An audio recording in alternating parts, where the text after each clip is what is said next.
So anyone who wants to go, what do you understand by AI? And just in broad sense, I just want you to like tell me what you understand by AI in general sense. You don't have to give a textbook definition or anything. Anyone?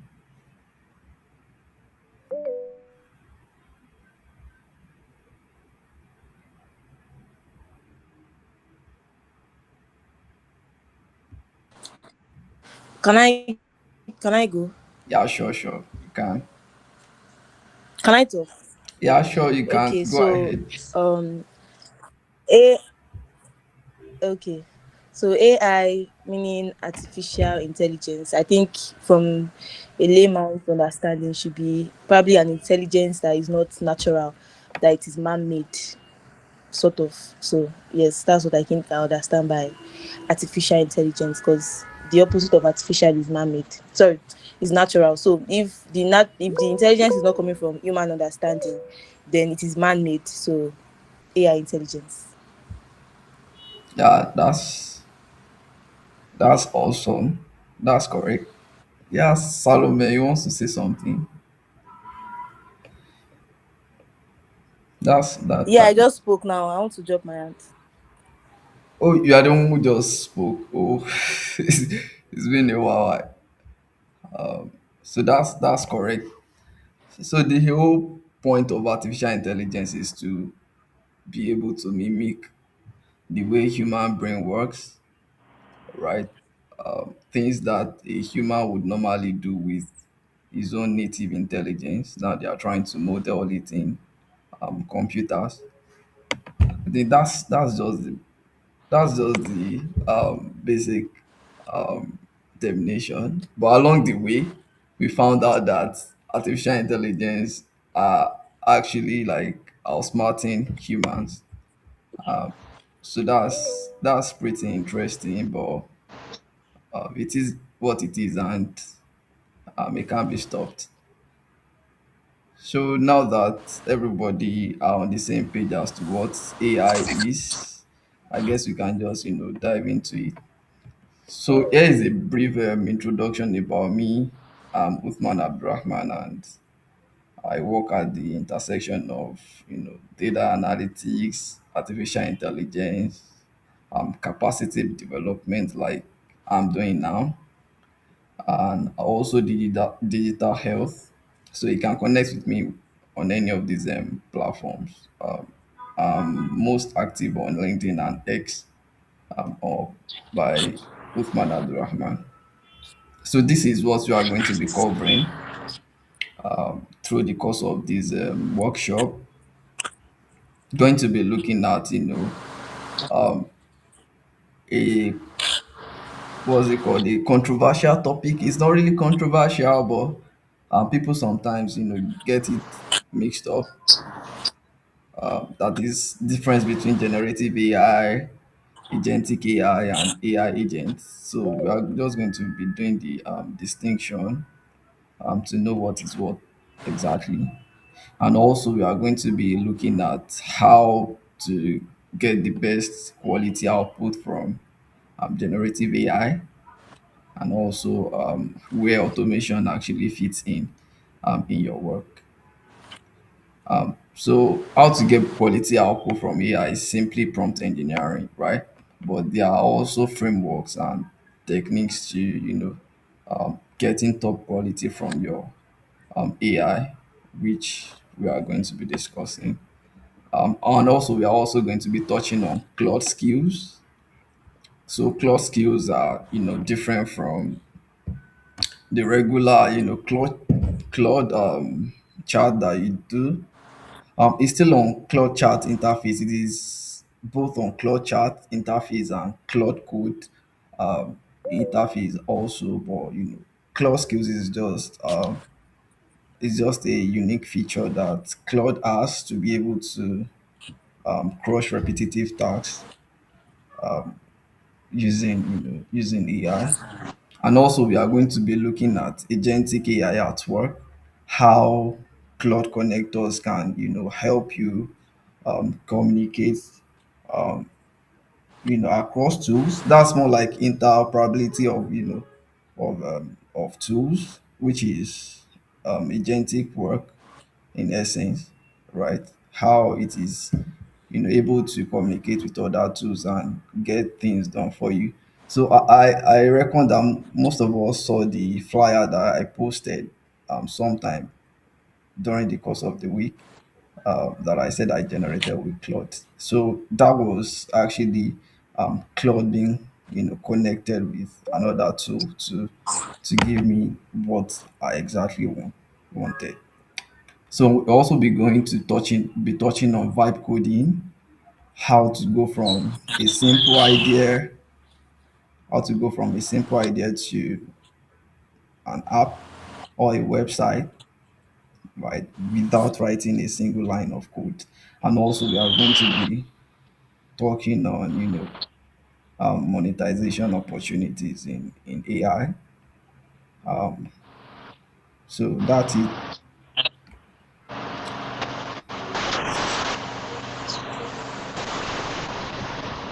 Wait, 1 second.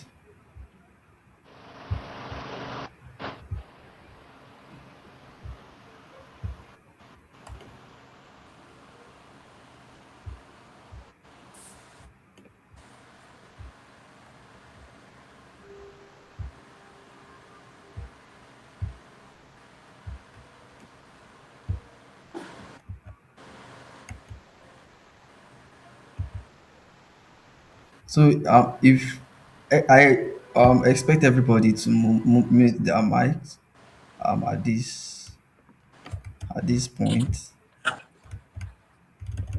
Please mute your mics.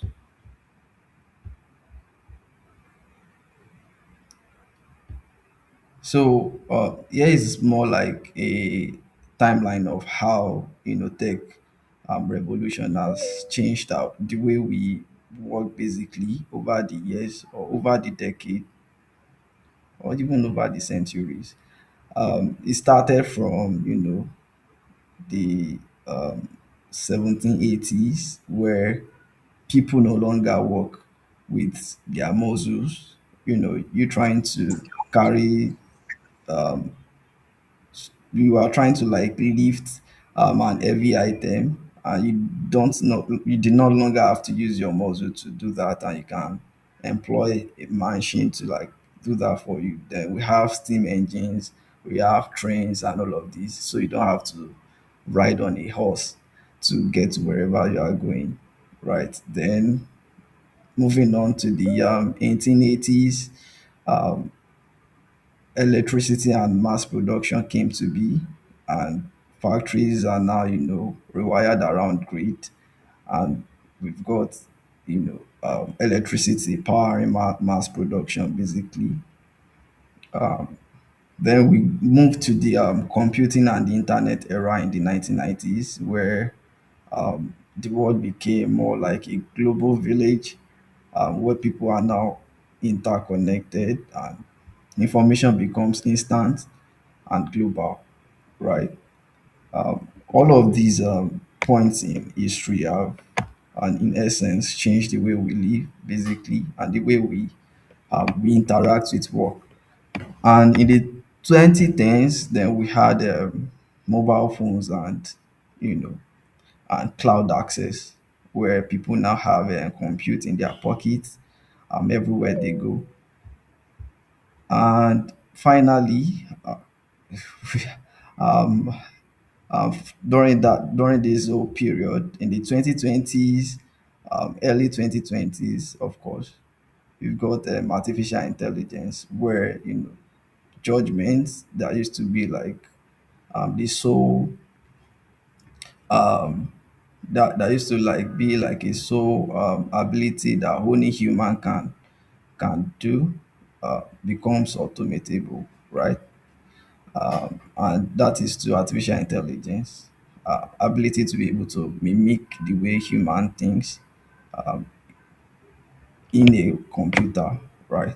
So AI is not just a buzzword or another app. is like the most recent inflection that is going to transform the way we work for decades to come.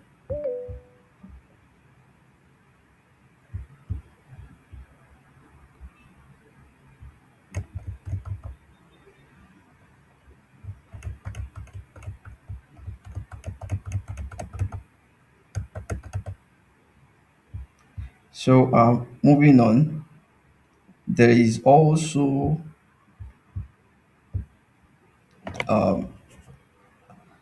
why I mentioned on the group that people would say it's a bubble, but this cannot possibly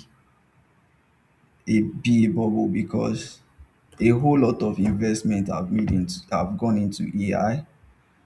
In 2026 alone, about $301 billion have been invested into AI globally. While 91% of businesses now use AI in at least one capacity, whether you are using it at level one or you are using it at level two or level three. There are like different levels that you can attain when it comes to being AI first as an organization or as an individual, right? So 91% of businesses now use it, right? And if I ask you to, it's almost like we cannot go a day without using AI. If you are a knowledge worker, of course. And it's also reported that 33% to 65% growth in adoption has been recorded amongst enterprises generative AI solutions. And we can see you can see returns on this on this adoption within the next 14 months at least. um so now let's go on to the distinction, right? So what are the differences between generative AI agents and agentic AI? Some people are still not yet admitted.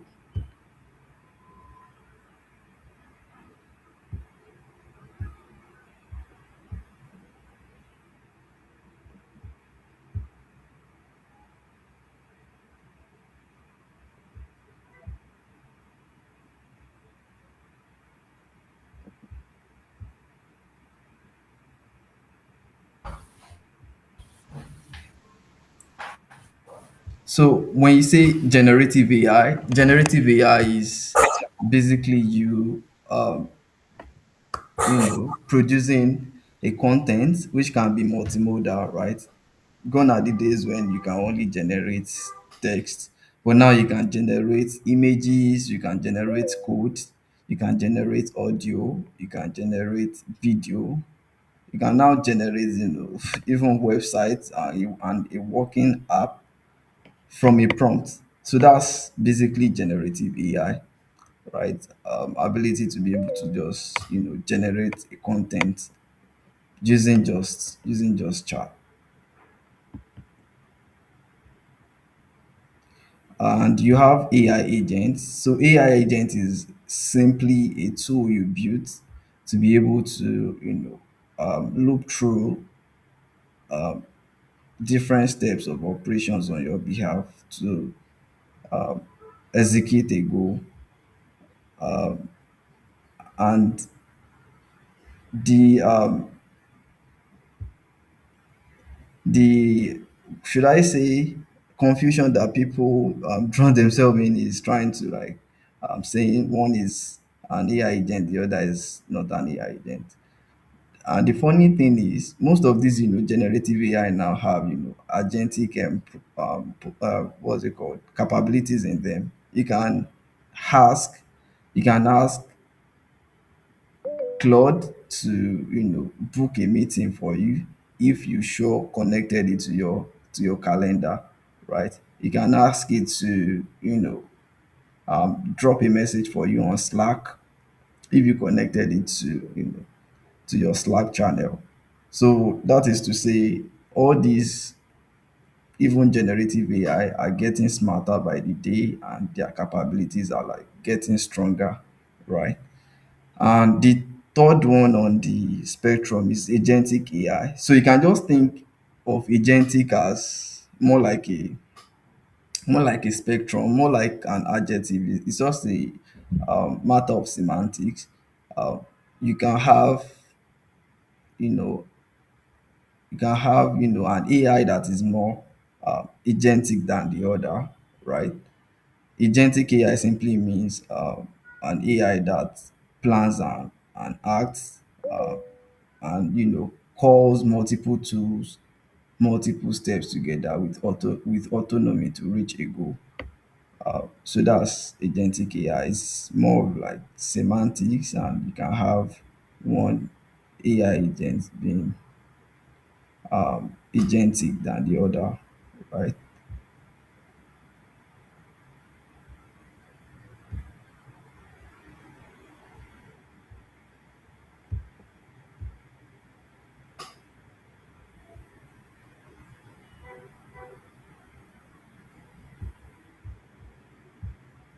Now, what are those things that AI is actually good at, and what are those things that AI is can be poor at?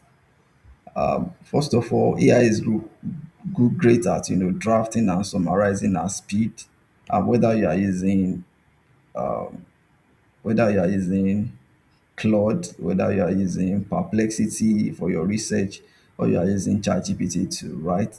So they are very, very great at drafting documents or summarizing documents. Summarization means you want to understand a bulk of a document and can just simply upload it if it is not containing sensitive information, of course. You just want to upload it and just extract what actually matters from the document. I mean, the key points or the summary. So instead of having to sit down and read a document for long boring hours, so you can just upload the document and summarize it at speed. And it's also great at explaining and deconstructing complex information, right? As a technical person, I sometimes find it hard to possibly wrap my head around, let's say, a system architecture or a code base.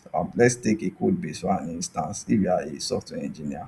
So you can simply pass in your GitHub link, right, and let AI summarize every single thing in your code base for you. So AI is great at summarizing complex information, and it's also great at producing first drafts code, and you can copy and paste on request. Then you can also ask it to adapt to a certain tone, format, and style, which we are going to be looking at more practically, you know, down the course of the workshop. And also, so where does AI, where does it fall short? AI is capable of stating incorrect facts with total confidence. So that's a problem of hallucination. You have AI that is saying what is not true and passing it as if it is absolutely correct. So that's why you see a footnote at every content that AI generates, that whole AI might be wrong sometimes, that you should do your fact checking. And also, no true memory beyond what is provided in the context. Although this is changing gradually, we now have AI that has longer context engineering, longer context in memory, right? The point is, when, let's say, you open a conversation in a chat now, and you tell it some background information that, oh, I'm working on this certain project, and it is, let's say, for an instance, I'm trying to I'm trying to make a presentation on, or a slide deck of a particular startup, and I told it this is the solution I'm working on. These are my target audience. This is the market I'm trying to sell into. These are, the relevant stakeholders and all of these things. But you open a new chat and you are trying to like continue from there and saying and say and ask it a follow-up question that based on the information I shared about the startup slide deck that I'm trying to build. Can you further tell me more about how to adjust the tone, something like that? Possibly the AI might not remember, right? There's sometimes a disconnect uh, between conversation thread, and that is why the concept of context engineering is important. So with context engineering, you have in an MD file, you have like the really important variables in an MD file. MD file is simply a markdown file, and you anchor it inside your AI to ensure that it is always going back to that context whenever it's trying to give you any information from it. So context engineering is different from RAG. So when you talk about RAG, that means you are trying to build your own AI from scratch all by yourself. But when you say context engineering, eh, that means you are trying to use a general purpose LLM, and you are trying to make it grounded in certain information, so such that it's not going to be like forgetting whatever you want to do every instance. And sometimes it struggles with up to the minute information. Sometimes the currency, how current it is, um, might be, might not be up to date, right? And also, quality depends heavily on prompt quality. This is very, very important, very, very important, because the whole point is to be able to move from intent to output as fast as possible. But people sometimes, abuse this and feel like AI would read all there is in their mind. And that is not the case. You have to explicitly state whatever you would like AI to give to you, and define appropriate constraint before handing it all over to AI to do for you, right? Without you know without all the necessary inputs and proper prompts, so your the quality of your output would be compromised. And I think that's one thing we are also going to treat down the practical session. So these are like prompting techniques that you can use when it comes to AI, when it comes to prompting. The first one is zero shot, right? Zero shot is there is no example. You just tell AI to do this for me, generate for me report for generate for me the report of my work last week, right? No, and you state whatever you want to do. Tada tada. I did this. I did that. I I did this. I did that. I wrote a what's it called? I wrote a concept note. I held a meeting with certain stakeholders. I did all this, and you tell it to like, okay, write a report um, on what I did last week based on these certain things, right? And AI generates whatever it deems fit for you, right? You just state the task and trust AI to handle everything. That's zero shot. But there is one shot that's not here. There's one shot where you give AI an example that this is what exactly I want the output to look like at the end of the day, right? That gives AI some sort of context and what to look up to in generating content, right? And you have few shot. So few shots is when you have you know a couple of examples down the line that you want AI to look into, and it anchors its output based on the style of those of those examples, 2 to 3 examples in this case, that you want AI to give to do for you. And there's chain of thought. Chain of thought is chain of thought is when just outline step by step how you want AI to do a particular to execute a particular task for you, right? Chain of thought is you guiding AI to to do the task a certain way. Chain of thought is best explained with mathematics, right? When you are trying to carry out a task, a complex task like mathematics, but you have to like go through certain steps, right, before you arrive at the final answer. You know, when you were in school, there is this notion, or there's this rule that we had, that the final answer does not hold much weight as the steps you used in arriving at the final answer. So that is how chain of thought actually works.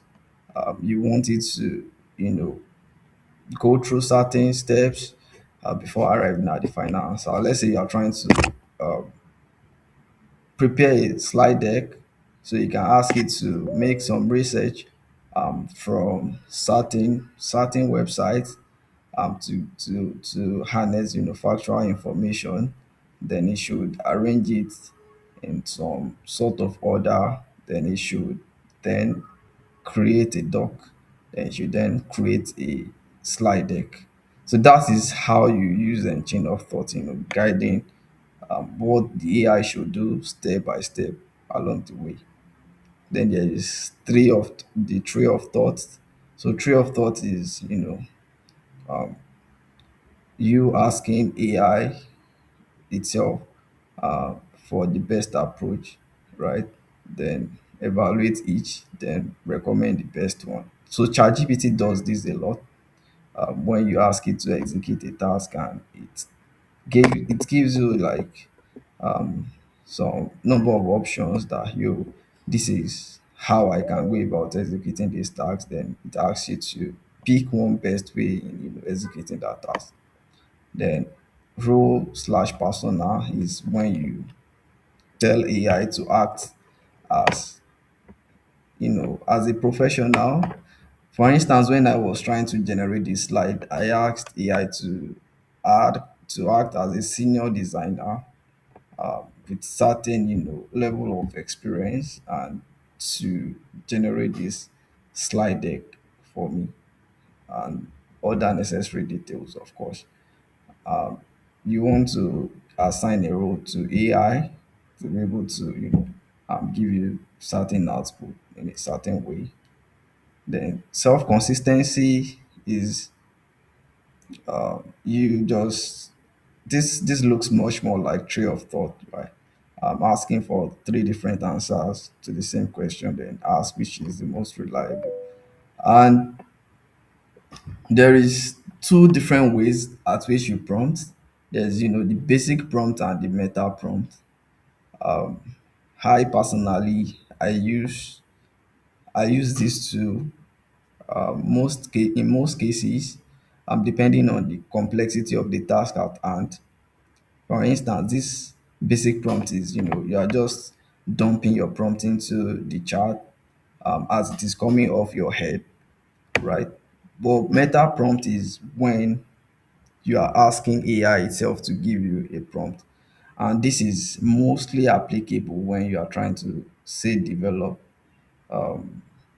you're trying to develop an application or an architecture or something that is really really technical and you need to get your eyes into, the minute details of how the output is going to be. So you can simply go to ChatGPT and, let me just uh, quickly show.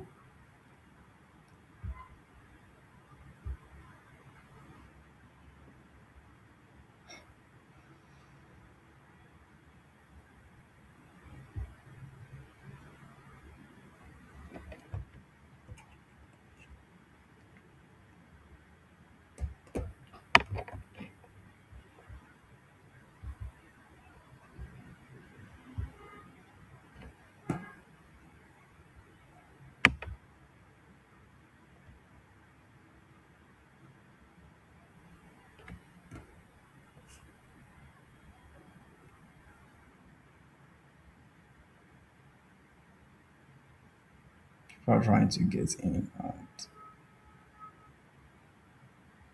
So you can quickly go to ChatGPT and, demonstrate that.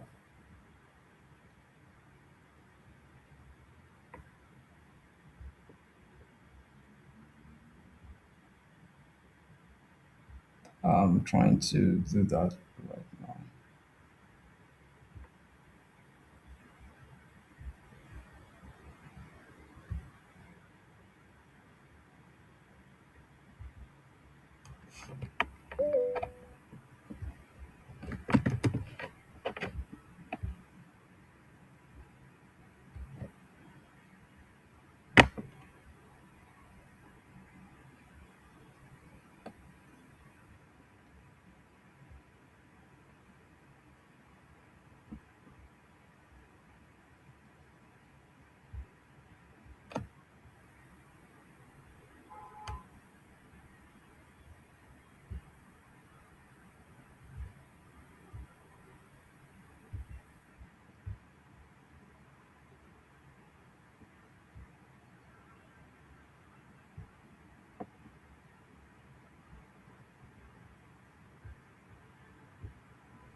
Hello, we can't hear you.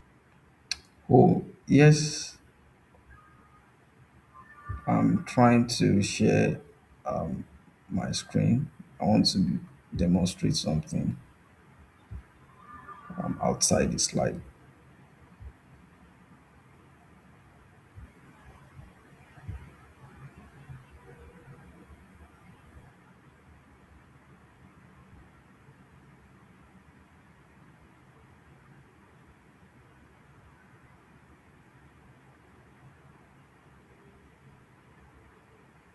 So can you see ChatGPT?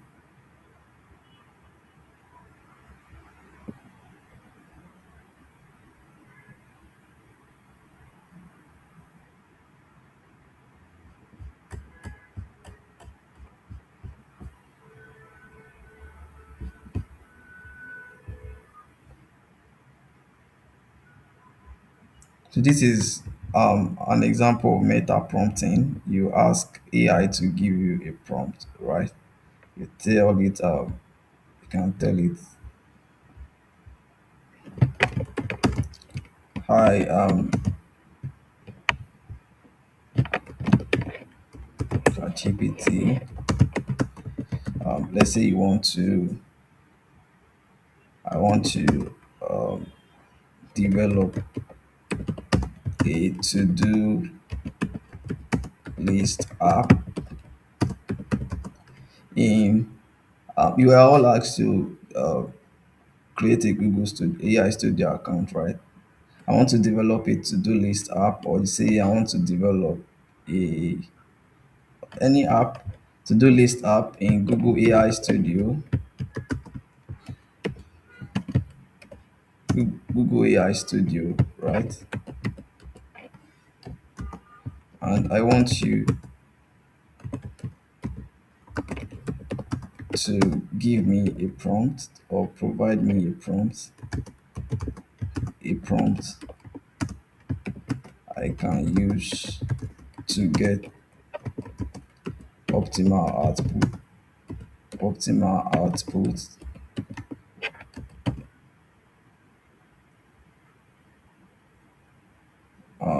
So you use this if you don't, have that much in-depth knowledge about what you are trying to build or what you are trying to generate. You can see that ChatGPT has provided you with a prompt in Markdown that you can now copy and paste in and Google AI Studio on Google AI Studio, right? So you can see that this prompt saying you are an elite senior full stack engineer, product designer, and UX specialist with experience building tada tada tada all of these things. And the objective is to design, implement all of these things. It tells you the goal, create a responsive web application for tax management that is, fast, elegant, and all of those.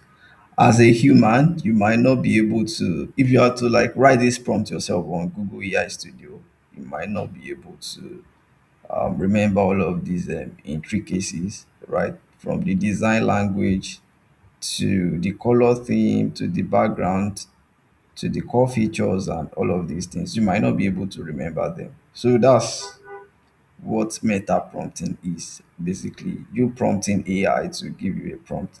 Then you can now take that prompt and go and use it whatever to get an optimal output. So let me go back.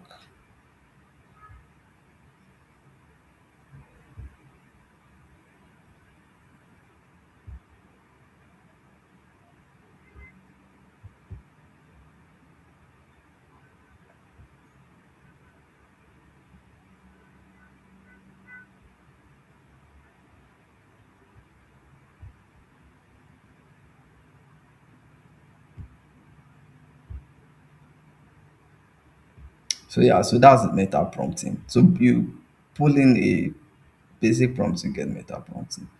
And master prompt is when you are able to like create placeholders for really important variables in your prompt.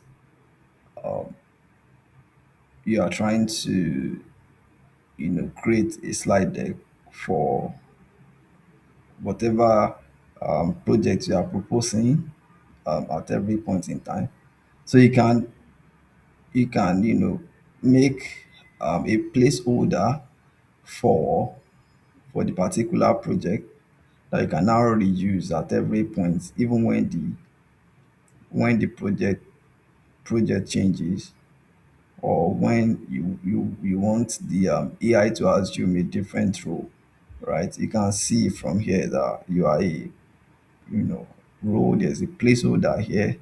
Create a this for this.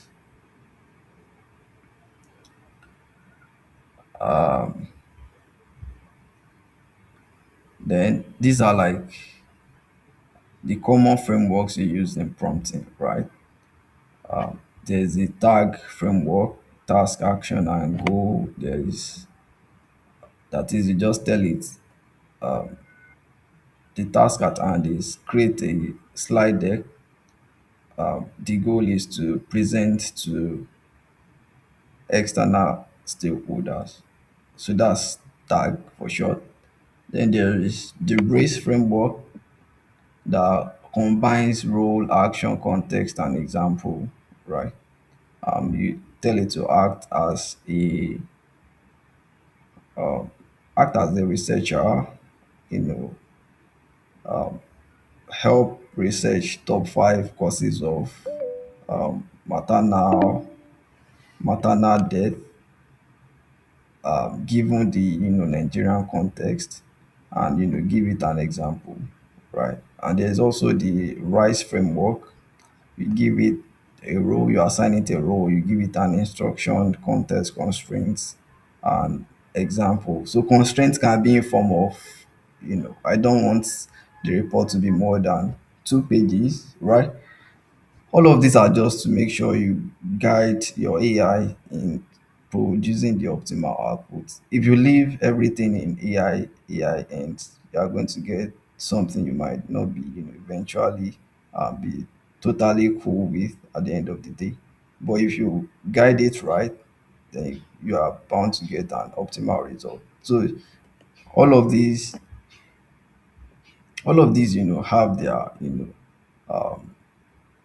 where they are best fit, from the tag framework to the RAS framework, RACE framework rather, which is used for professional writing and report emails, to the RISE framework, which is like for content anchored by examples, to PACT framework for, campaigns, comms and strategy, and all of this.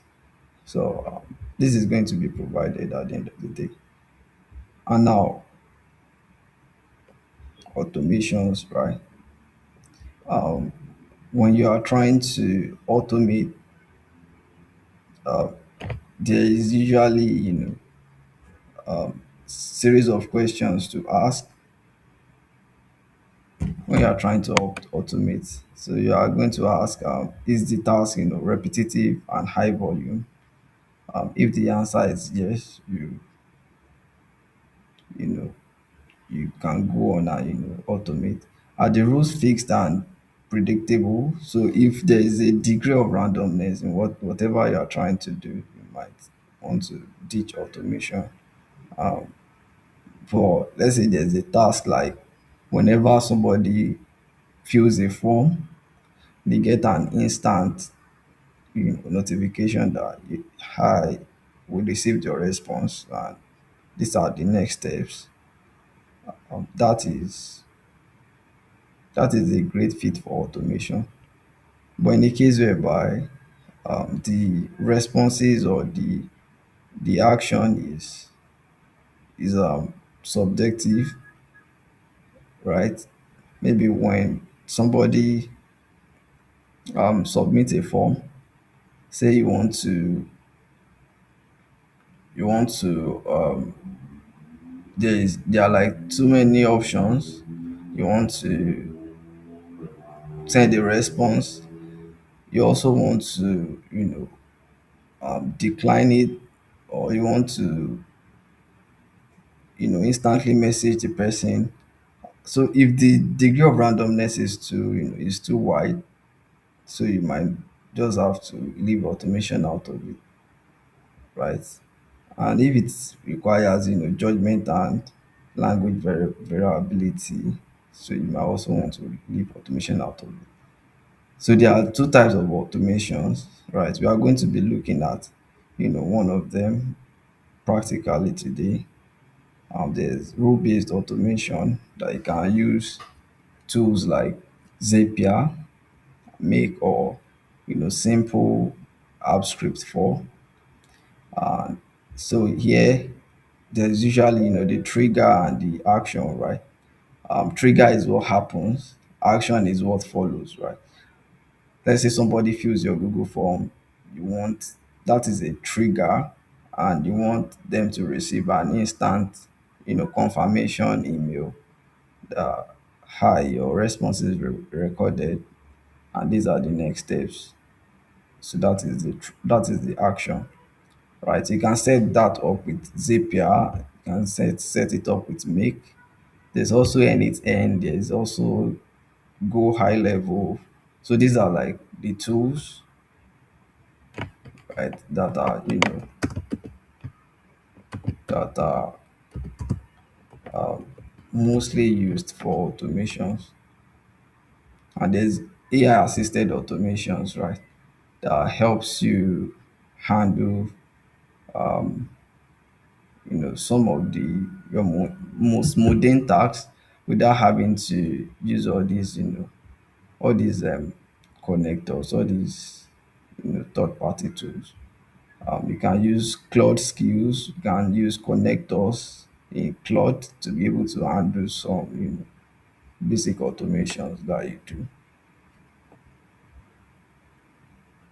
So this is how a skill turns your know-how into, into uh, into something you can reuse forever. So if you want to use Claude Skills, I'm going to present another screen now.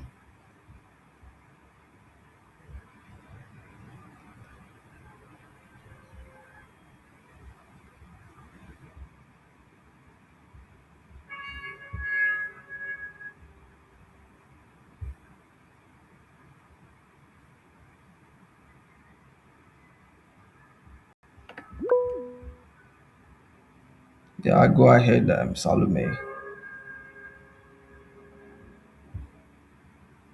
It's saying the call is going to end soon. I just thought to bring it to your notice. Oh,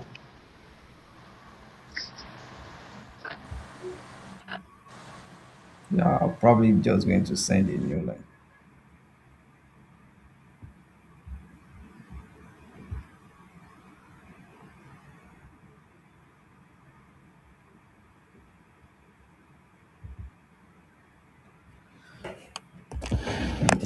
So to be able to use Claude Skills,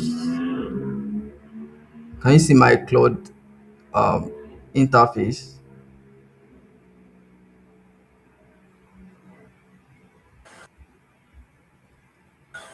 No. No.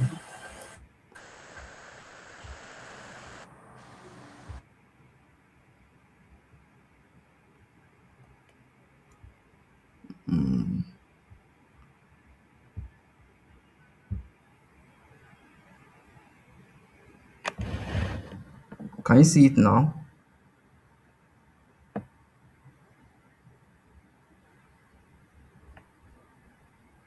Not yet. We're sharing.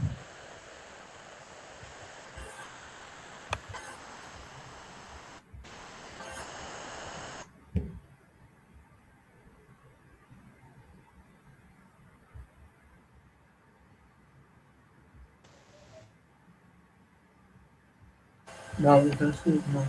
Can you see it now? Can sit Okay, now, sir. that's good. So to be able to use Claude Skills, you have to go to the customize panel on your Claude. So usually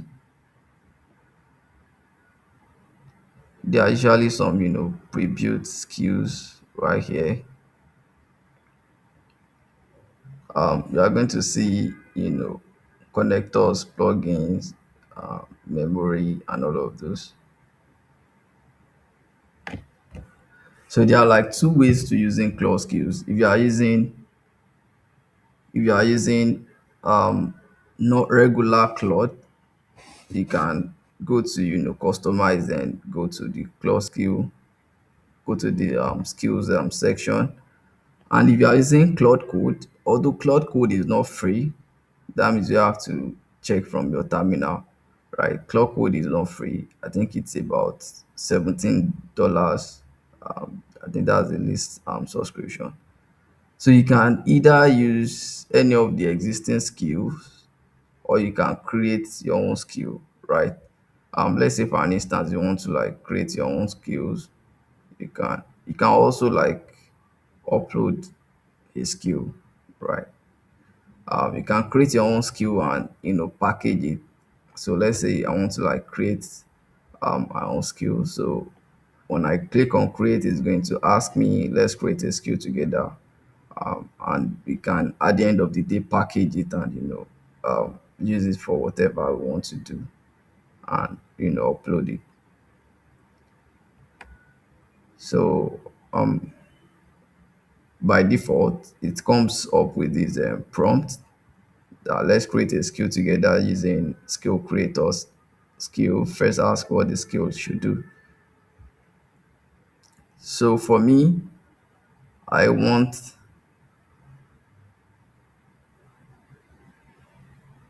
it's going to ask me now what should the skill do, right? You can just tell it I want a skill that's able to create a world class slide deck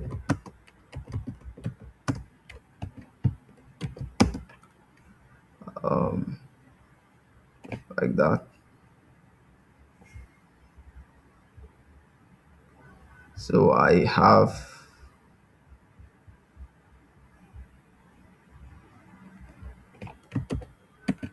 like a prompt here where I can just tell it to use I should act as a senior designer to convert all the content.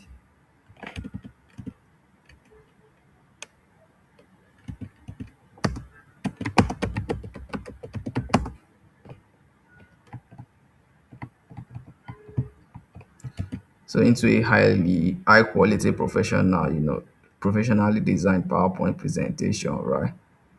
And all of this. So I've given it to it, and it's going to ask me a couple of other questions.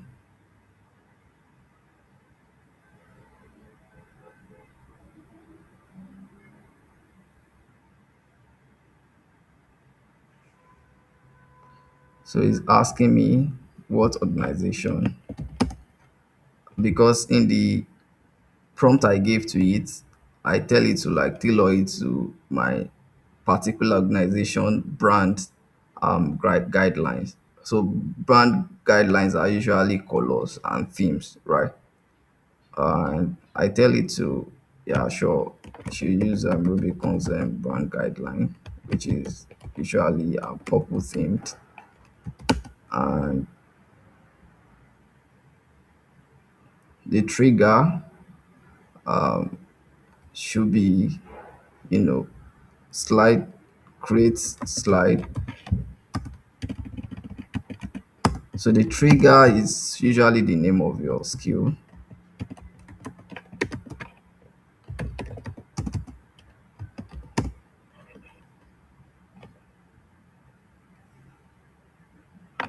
Input. The input can be a rough idea.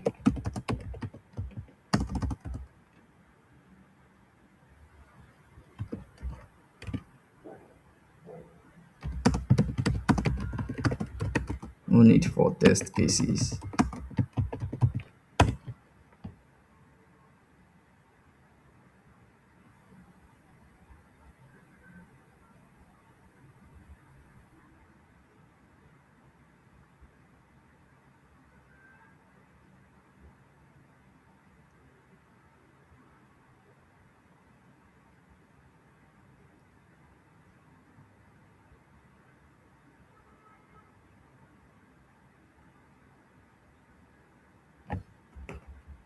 So it's still like loading.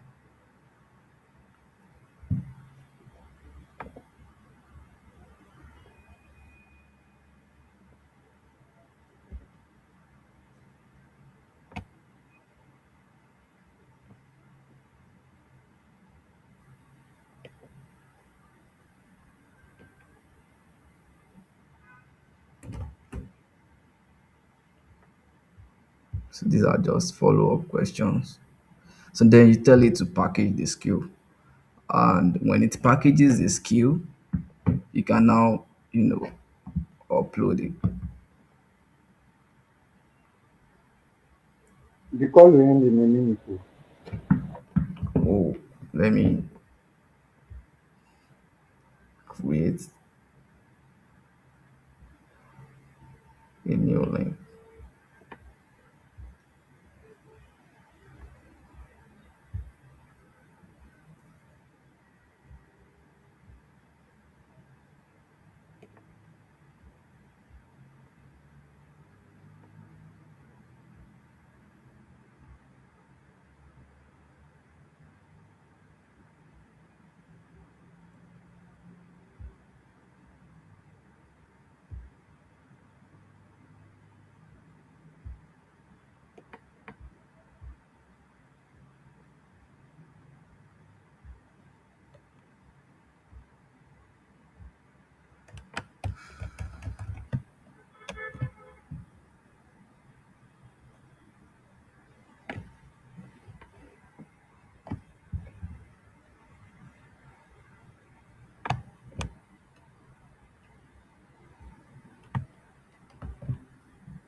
Welcome back, everyone. Um,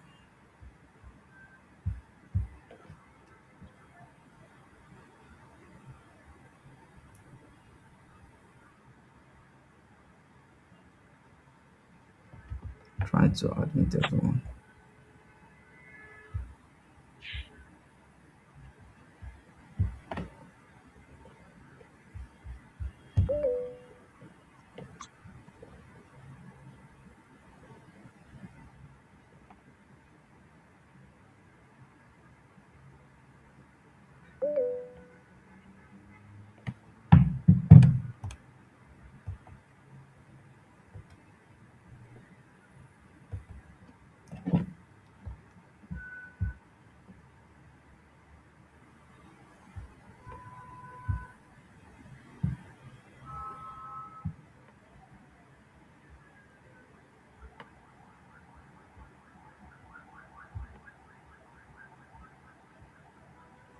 So this is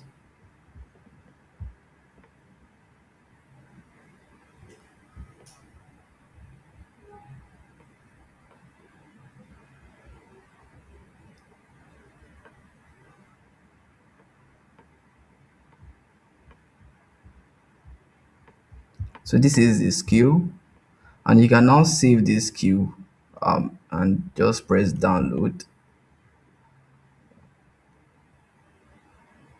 Can press download, and you can come over here back to customize and go on to add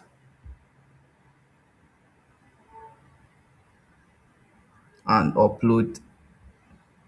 Sorry, I lost you when you said this skill stuff, but I don't know. Maybe there's a way you can reiterate a bit. Because I'm really lost, but I'm interested in really getting what you're trying to do here. Why are we Oh, doing the skill? What are we doing it for? How are we oh, doing it? okay, okay. What skill simply does is, I had the prompting aspect. oh, okay, let me come again.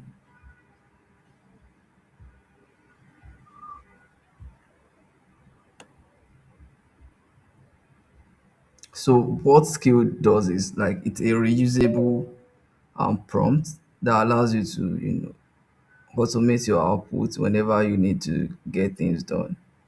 And when you have a skill, whatever you are trying to do, you just have to use the command, uh, the forward slash, and it's going to like pop up all the required skills that you have saved on your Claude. But in a case whereby the skill you are trying to use is not contained in the list of skills on Claude, you can you can, create your own custom skill. So the custom skill we are trying to create here is a slide deck designer skill, right? That just takes whatever rough idea that we give to it and is able to like generate a slide deck without having to you know, tell it about the tone, about the brand guidelines, about the presentation, about the visual elements every single time that we need to get a slide deck done. So that's why we are creating a skill that you can call on at any time to just get your slide deck done. You can create a skill to auto reply emails, right? You can create a skill to book meetings for you on your calendar. You can create, literally any skill from Claude.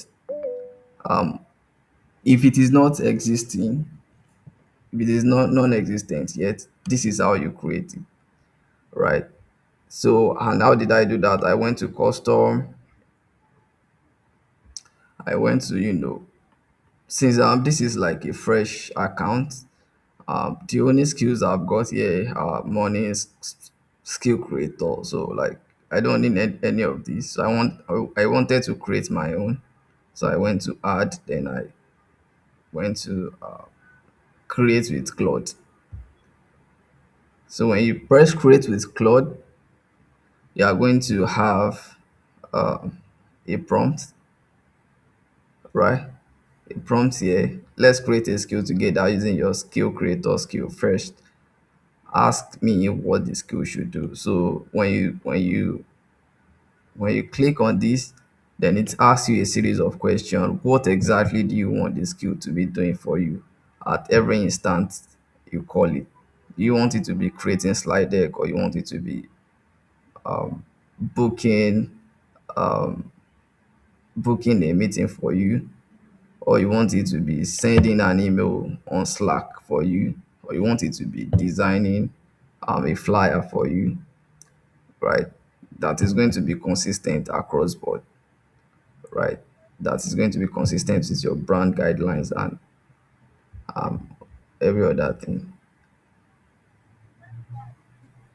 But we are here now. We've given it enough context about what to do, that it should act as a senior presentation designer with extensive experience creating executive slide decks for top global consulting firms like PwC, Deloitte, KPMG, and all the likes. And it should apply a consulting firm aesthetic, clean layout, strong visual hierarchy. So all of these are just to define, what you want the taste to be like.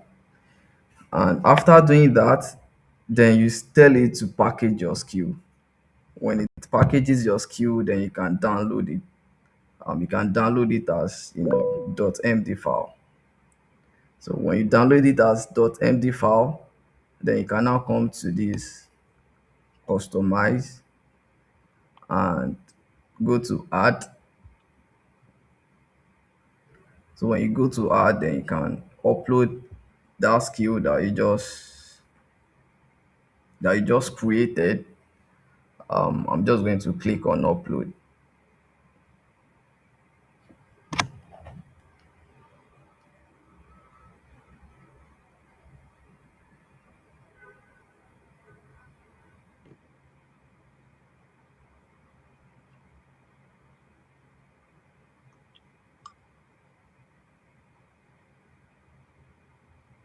You can't see your screen again.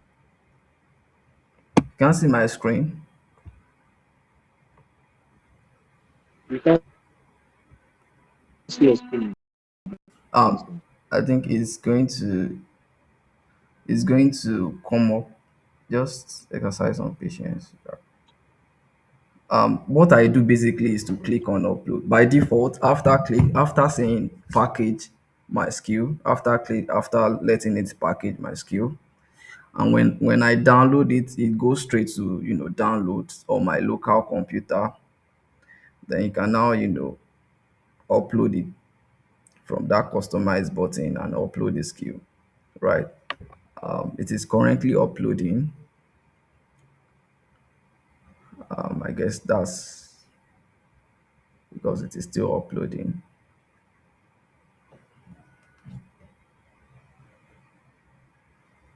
So that's basically how to create your own skill. But usually, whenever you want to do anything, there's hardly a skill you want to use that has not been created before. There is a general, should I say, marketplace where you can access hundreds of skills. I'm going to be typing the URL. Can you see my screen now?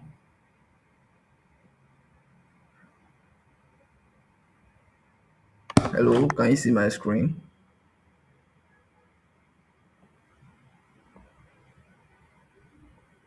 Hello,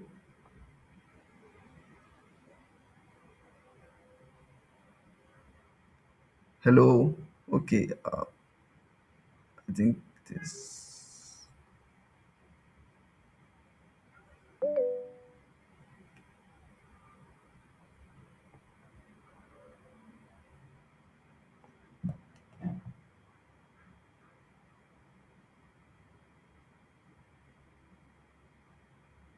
Yes, we can hear you now. Yes.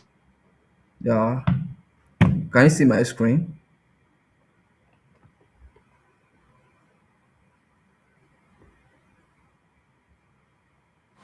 Yes. Yeah, all right. Yeah, we can see your screen.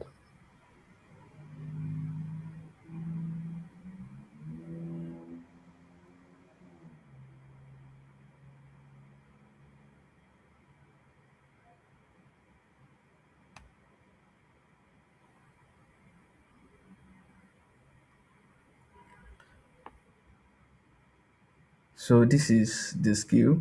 So the skill, as you know, it has been added amongst all other skills that was there before, right?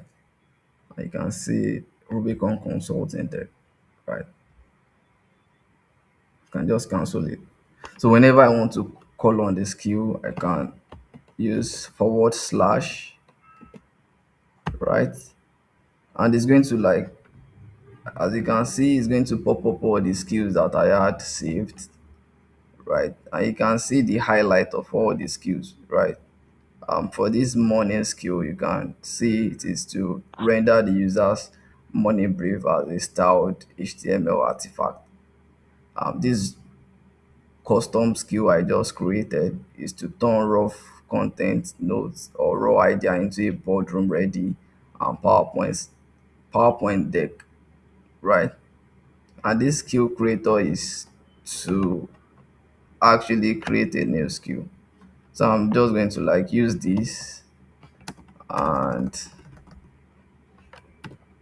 uh, let's say you have a rough idea about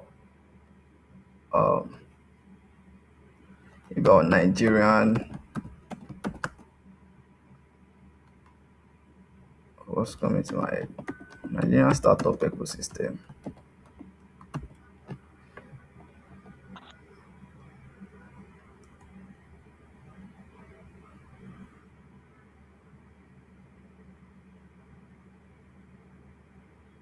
So whenever you want to, like, create a slide deck, you don't necessarily have to write all the prompt around, you know make it 5 pages, uh, let it be this particular color, let it be let the visual elements be this, that.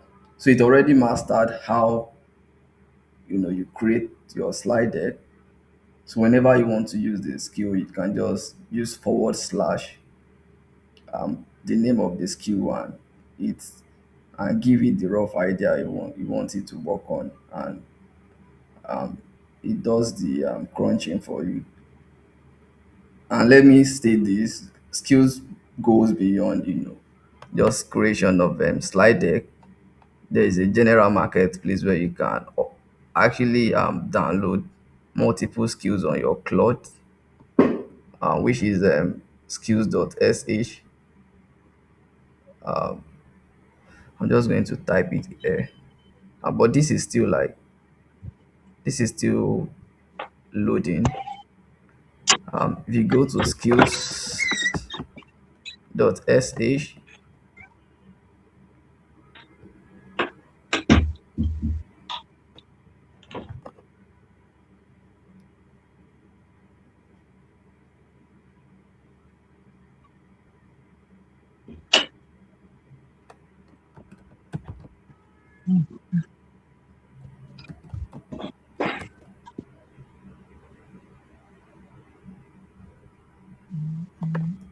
so if you go to skills.sh, you are going to see, like, as many you know as possible skills. Let me see. I'm going to come back to this.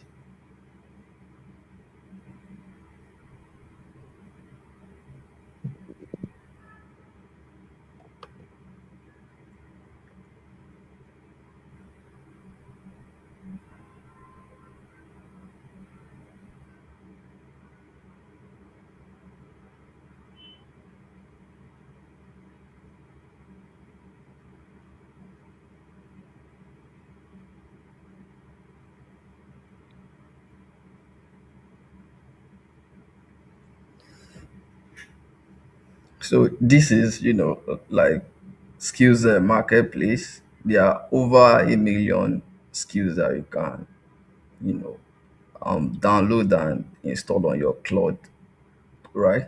There's the front end design skills, right? There is, improve code based architecture skills, AI video generation skills that you can actually download and use with your Claude, and just use, forward slash, and and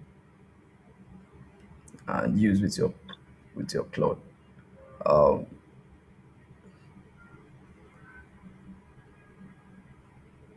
let's pick one over here.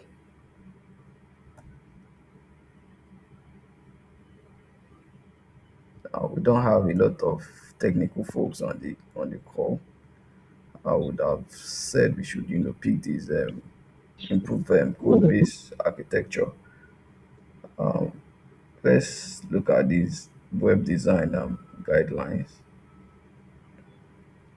So the best IDE to use with your skills is actually Claude Code, but that does not mean there's no way to use regular Claude with your skills as well.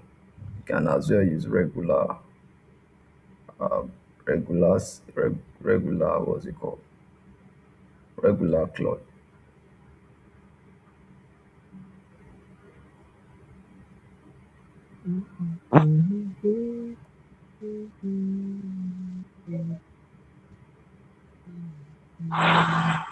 So this is how these particular skills, this is how it looks, right? If you want to download it, then you have to like visit this repository.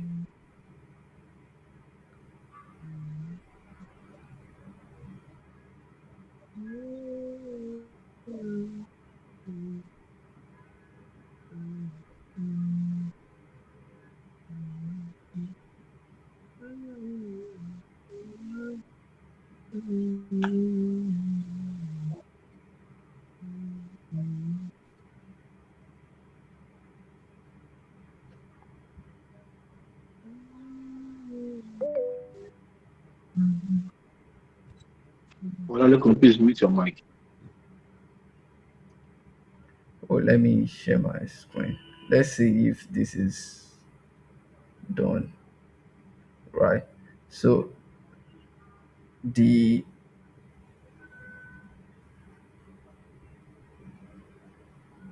other, what's it called, the other presentations deck we are trying to build is now up, right?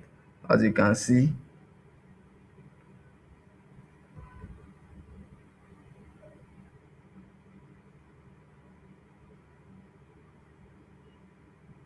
you now have it here. um right, it has, created that slide deck.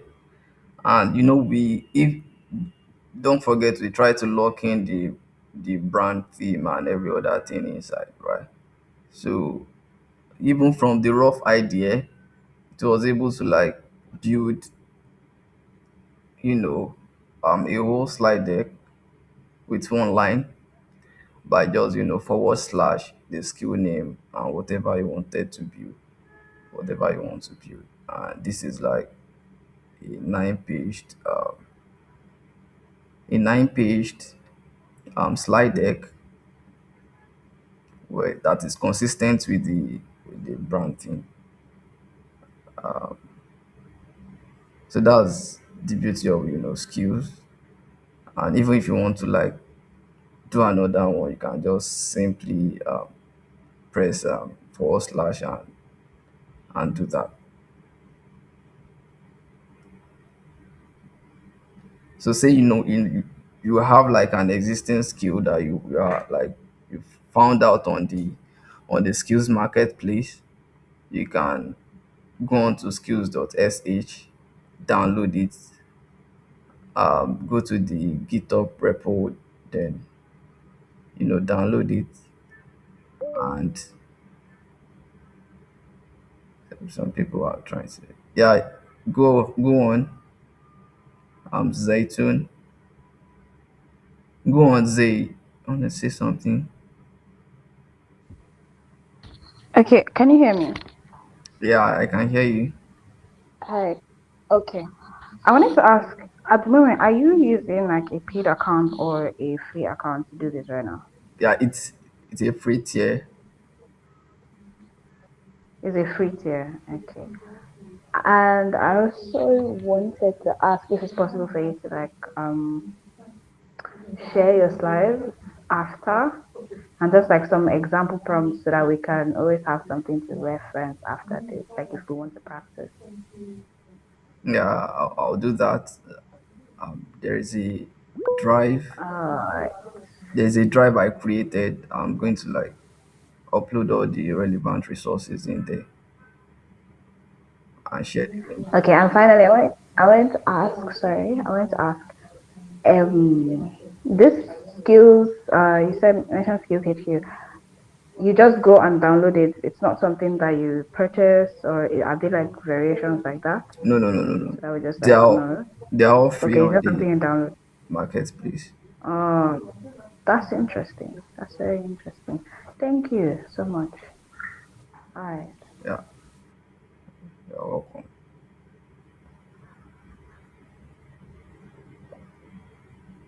So it takes you to the GitHub repo. Let me share the GitHub repo.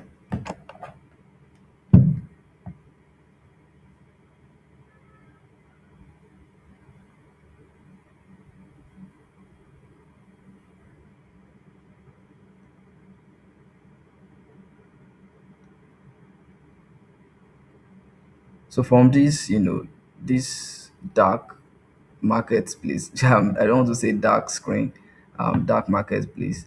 So when you go to like skills.sh, let me type the URL on the chat.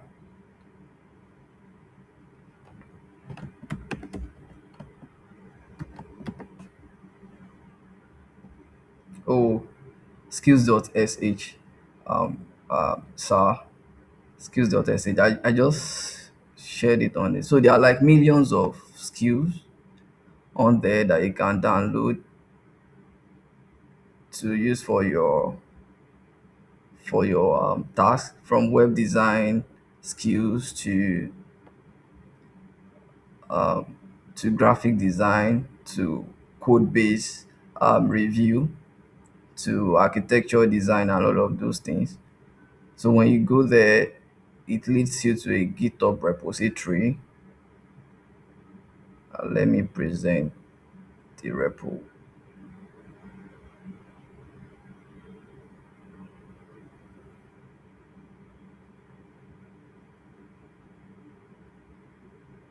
So it takes you to a GitHub repository. Then you can now download the zip. You can download the zip, right? And go unzip in your local computer. Then now upload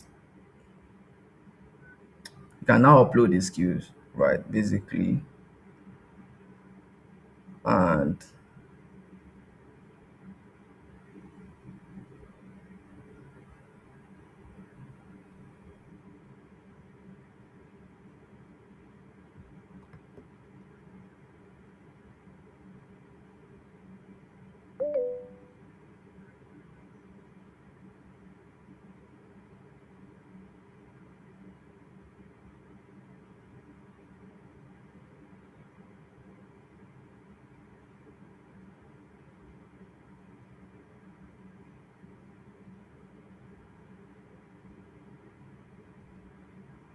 so this is where you download. You just go on and download zip to your local computer. Um, then you unzip. Let me unzip on my local computer now.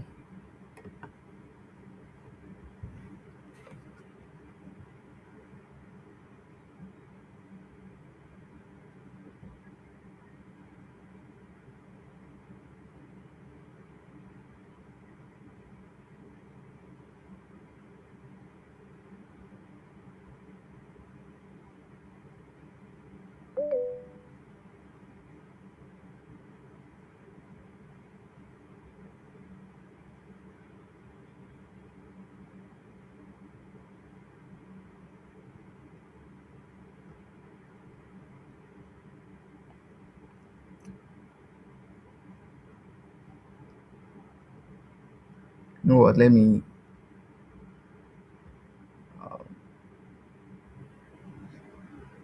Somebody is trying to enter.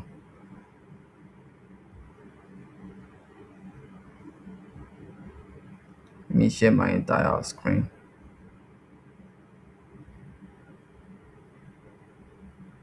Zayton, you want to say something?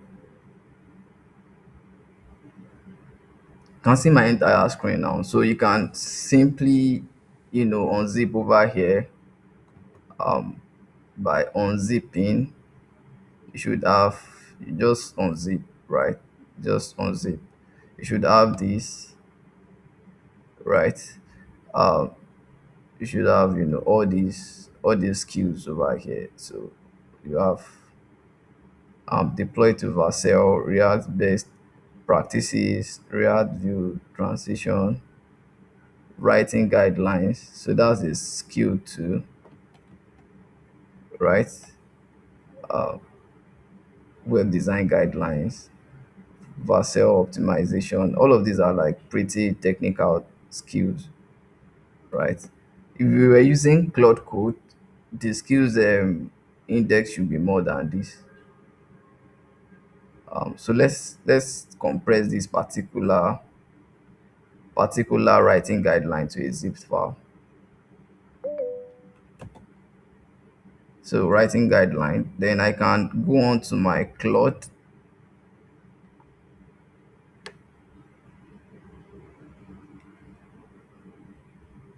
I can go on to my Claude and go on to customize and go to art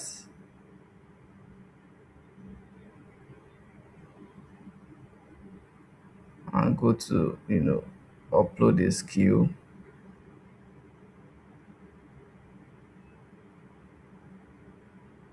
So the file requirements can be a .md file or can be a .zip file, right?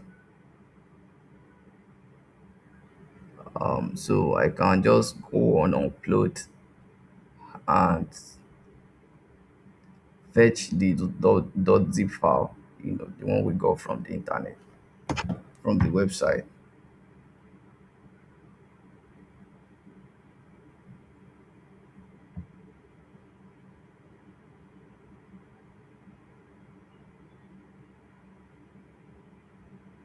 Still loading.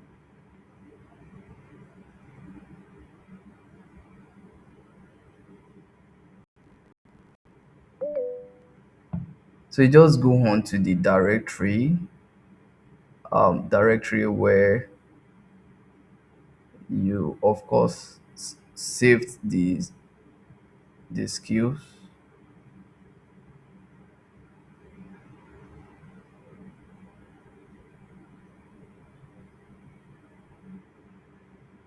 You navigate to the directory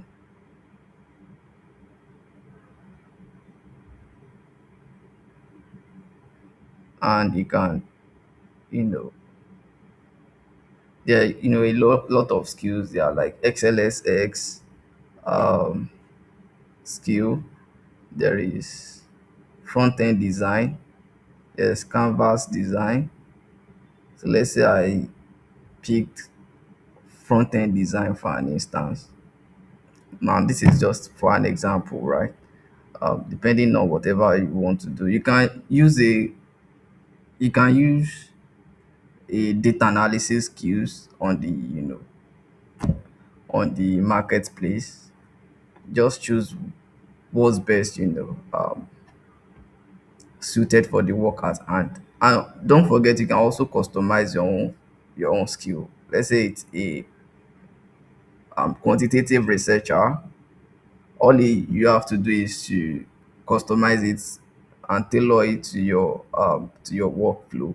Then you can package it as an actual skill and upload in your Claude, right? So I just uploaded the front end design skill as part of my skills. Then I can come here and just use forward slash, and it's going to bring front end design, and I press the rough idea of the front end I'm trying to design. Let's say a working let's say you're trying to design an app, a working fitness tracker.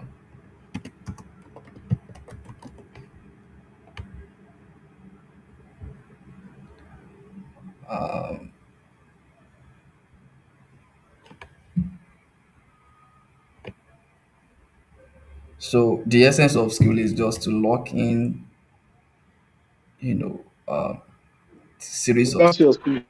You can't see my screen. You can't see my Claude.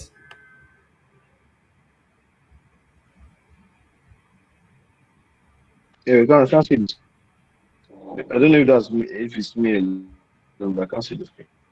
I can see. I think they're about to present now.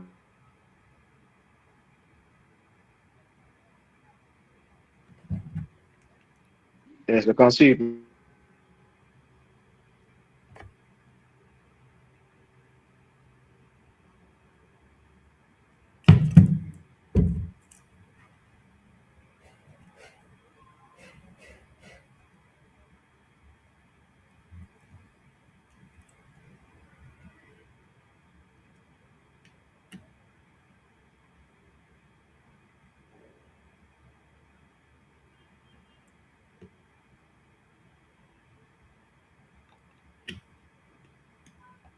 So he's still working on it. So instead of writing elaborate prompts at every time you want to get a job done, you can just package all of those things into a single skill that you execute at every time you want to get certain stuff done. So it's a way of automating or just cutting them long hours when you are trying to get some certain things done.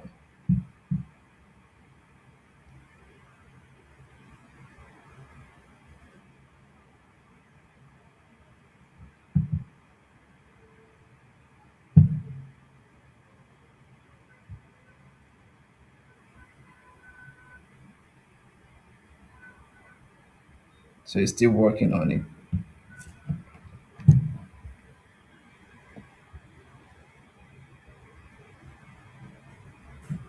I'm afraid we can. I'm going to get exhausted. I'm going to exhaust my flood limits because it's a free tier. But let's see how far we can go with this.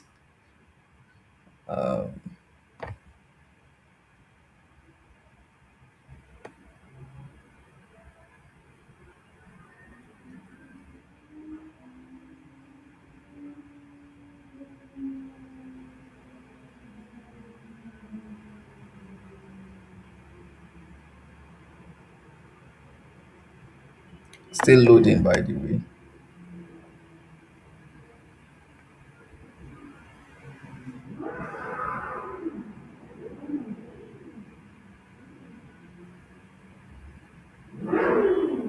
So there are other ways to getting your skills done. You can go to browse. When you go to browse, you can also see many of these skills, right? From canvas design to um, Slack GIF creator to brand guidelines.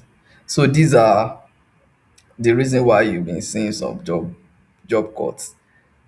So the hyperscalers, when I say AI hyperscalers, I mean Anthropic, OpenAI, Nvidia, and all of these guys. So they just train AI on somebody's job and let it be really good at it and just package it as a feature or as a skill. Then whenever the job is to be done, they just call the skill, It's just me. and that's it. We actually can't see your screen again, Utma. Oh, let me We Raise. can't see your screen again. Let me reshare. Let me reshare.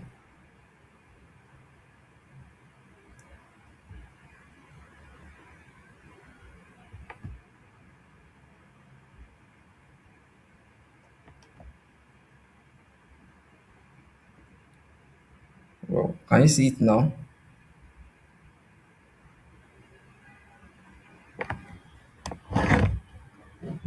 No, not yet. It's probably the network.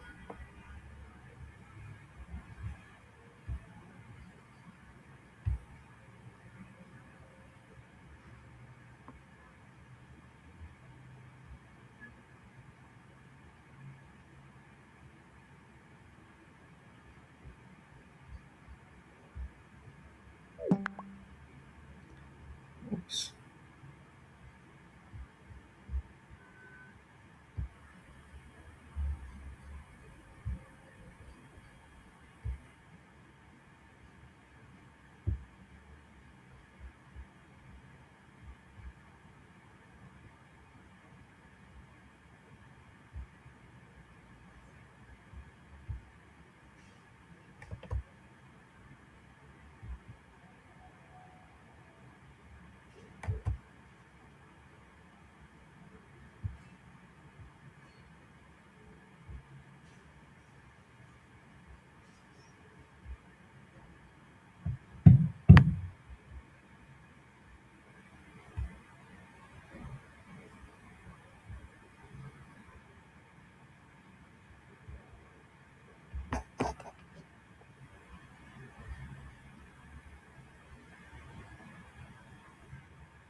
Apologies for that. Let me just share my screen real quick. The network is lagging.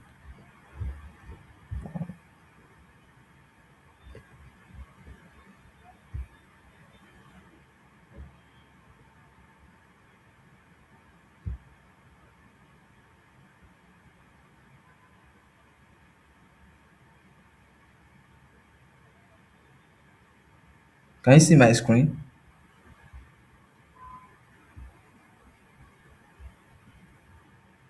We can see you, but we cannot see your screen.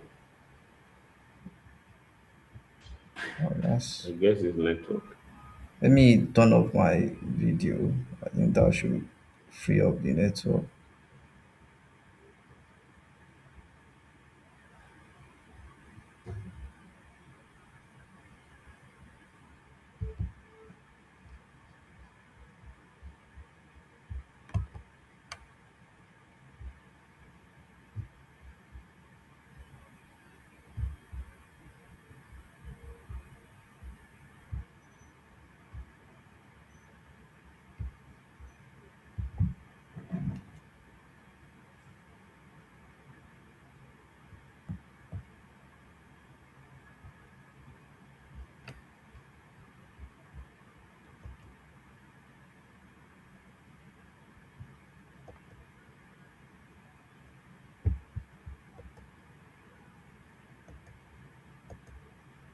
Okay, I think we have this. Can you see my screen now? Yes, yes, we can. Yeah, so that's it. So this is, what the front end skill that we called for fitness tracker just did for us. So you can switch between, fitness sessions, fitness training types, and just uh, you know putting the weights, the types, the reps and everything, and add exercises and log sets and all of these things. And it also has like a real time update that today is first of August. So what this is all about is simply giving people who are not developers the ability to be able to to just build something, even if it is for demo. Then you can take this particular HTML and go drop it in an hosting service or something, probably Netlify or Vercel or anything, and you have an app working. You have like a working fitness tracker, right? So that's just how to like go about the skills. And another next thing on the slide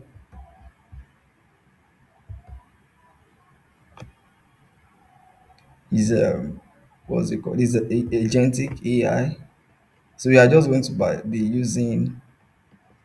to be using Claude as an demonstrate as a demonstration for agentic AI as well, right?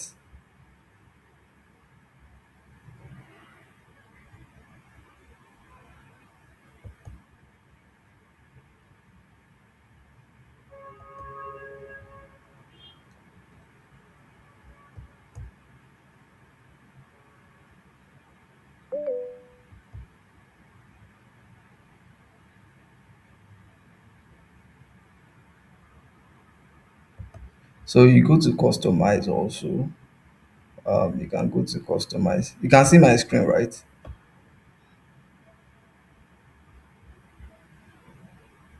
Go to customize and Yes, yes. you go to connectors. So like I said, agentic AI is just ability to be able to reason and act on your behalf.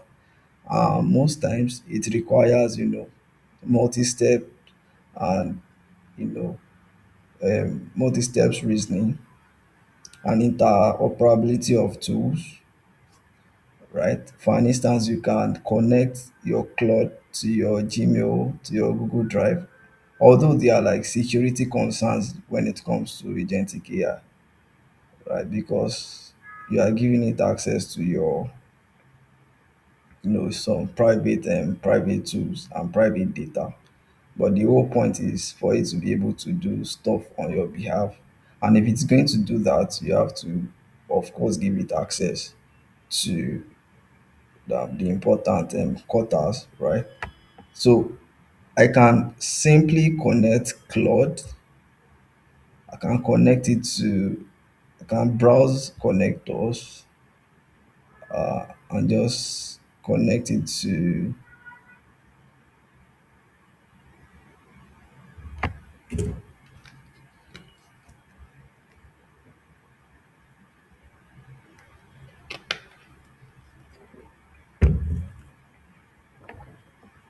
you can connect it to a whole lot of, a whole lot of tools. There are well over like 1,000 tools we can like connect Claude to. There's Apify. Apify allows you to script websites. There's Figma. That is, you can simply dump your prompt in the chat and able to like prototype a website or an app, right? That is really interesting. There's Kubernetes MCP server, right? For the DevOps guys, right? There's control your Mac. Can use just simple LLM to be able to do that. There's Tableau. Tableau is one of the leading tools for business intelligence and data visualization. So it is mind blowing to know that you can generate visualizations from Tableau by dumping your prompt in Claude. right? So I'm going to be using Canva as a connector, right? So you can just search below and see which and we'll see which connector best suited for the task at hand.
Let me just I need to switch my network.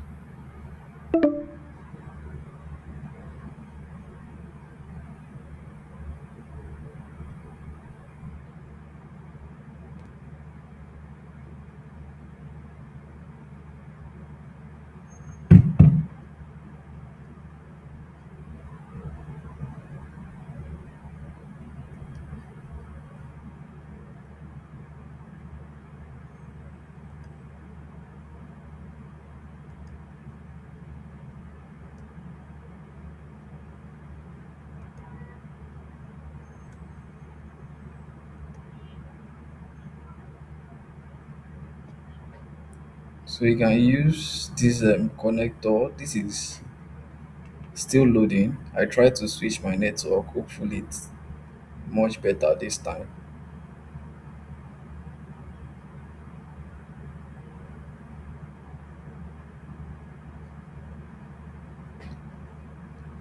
So you go to customize, um, right?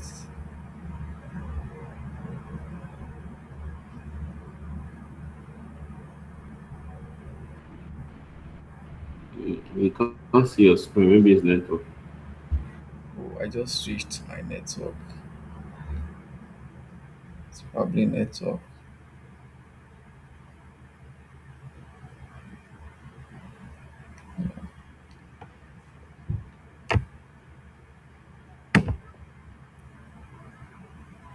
Okay.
Can you see my screen now?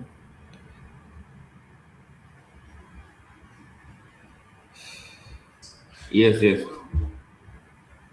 Just okay, fine.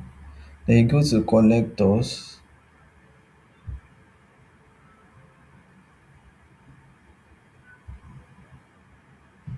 This is still loading.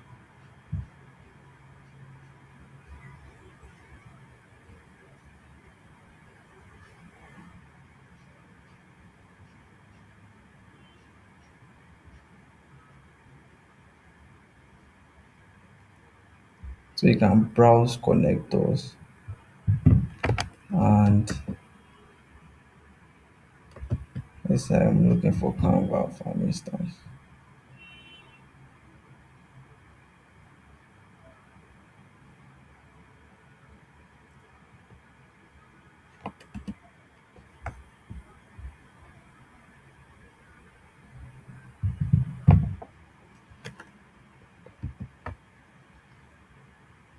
So that's Canva right there.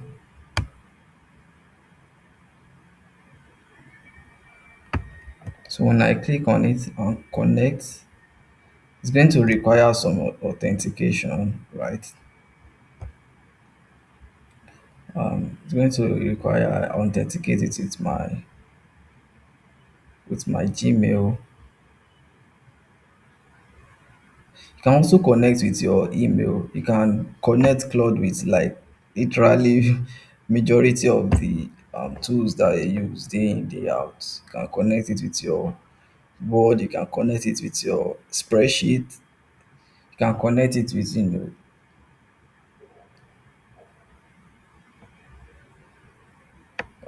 it's saying that connector already exists.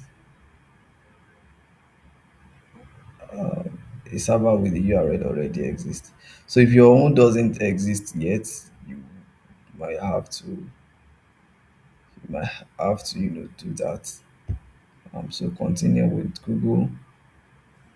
So you can literally connect it with anything. You can connect it with your Word documents, PPTX, your Slack, and anything at all. You can connect with your Figma too if you are the type that prototype. And you can just simply go from, and you are going to allow it access. So when you allow it access, you should see something like this: authorization successful.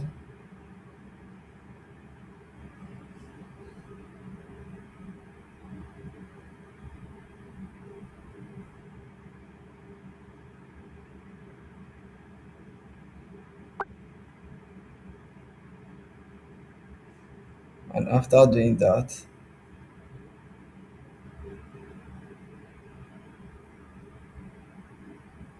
you can see from connectors now. You are seeing Canva, right?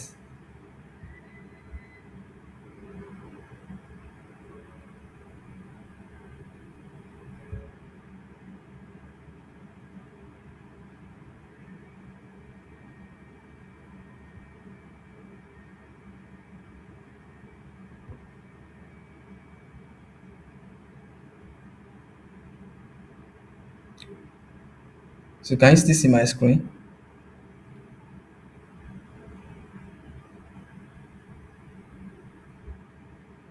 Yeah. So if you can still see my screen. Yes, yes, we got lost, but we are back now. Okay, okay, okay. So if you go to connectors, you can see, all the connectors that you've added. Yeah, like I added only Canva, of course. So from here now, I can now, you know, tell it to design something for me in Canva, and I can just start with Canva, then colon, then after colon, I tell it whatever I want it to design for me. Then usually for it to like have the best output, you might as well like use a meta prompting. And don't forget, meta prompting is simply a way of telling AI to give you prompt. So I think I did that, and I asked it to like give me prompt that feels premium and optimal for the result I'm trying to get. And ChatGPT, trust me, ChatGPT is best at meta prompting. If you need any quality prompts to go on to Google AI Studio, or you need a quality prompt to actually generate a document and you can not simply wrap your head around all the necessary details, you can always go to ChatGPT to give you the accurate prompt for your idea, right? And it's also interesting to know that some people actually sell prompts. That's how, how valuable the prompt you are dumping into your AI is. So I got this prompt. It is simply telling AI to create a premium conference quality AI event flyer from scratch in Canva, right? And the color palette is specified, the overall layout is specified, the event label, the highlight section, the feature card, it's all specified. All because ChatGPT gave me the prompt, right? So you just type the name of your connector, which is Canva in this case. If it is Slack that is your connector, you type Slack. If it is Google Sheet, is you press Google Sheet. Whatever your connector is, you type it there and you try to like generate whatever from your connector. So it's saying finding tools because the tool it is gonna be using is not contained in Claude, and it's going to take some while. So it found Canva as the connector it's trying to use. And even people use this as for social media Was managers, for social media managers and content creators, you can generate your carousels from Claude. That's not going to be like conventional Claude flyer. It's going to it's going to have that um, premium feel, at least from Canva. So I'm not sure if there's a Photoshop or some Adobe Illustrator, all of those high-end graphics design software connector yet, but I guess Canva still would do, right, to generate some great designs. Oops, my my cloud just hits the limit, but then these are what we've got as the designs, right? And I feel they are pretty cool. You can look at them,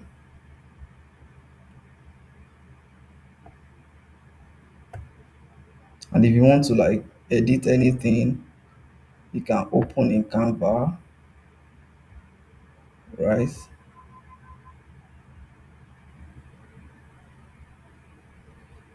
It's an external link, of course. You can open in Canva and do some little editing.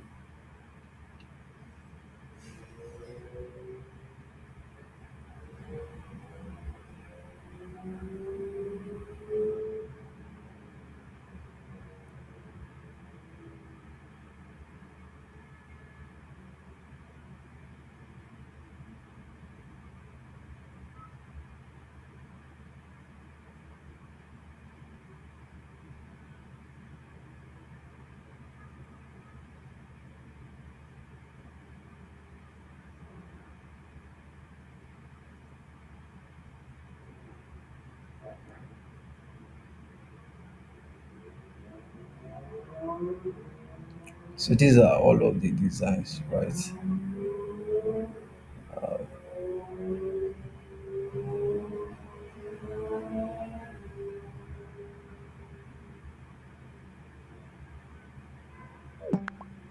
Oops, this is a whole lot. This is so stressful.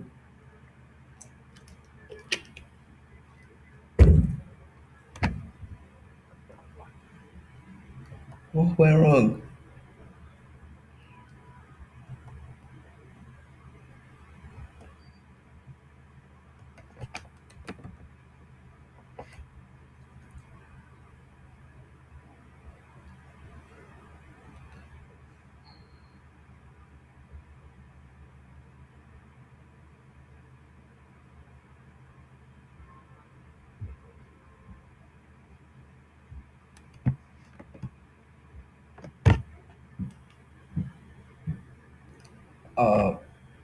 The meeting ended.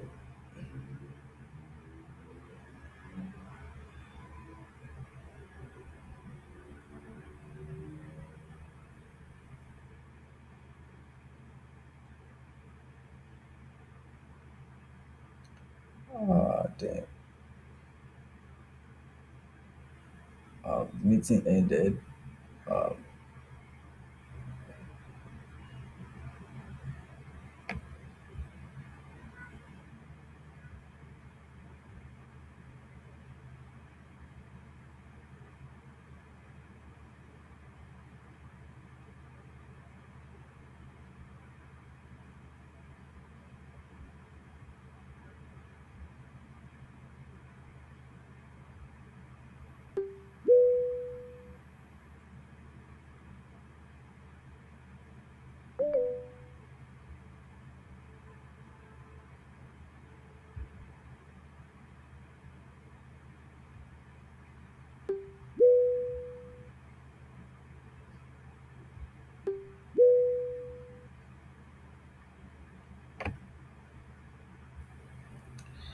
new link.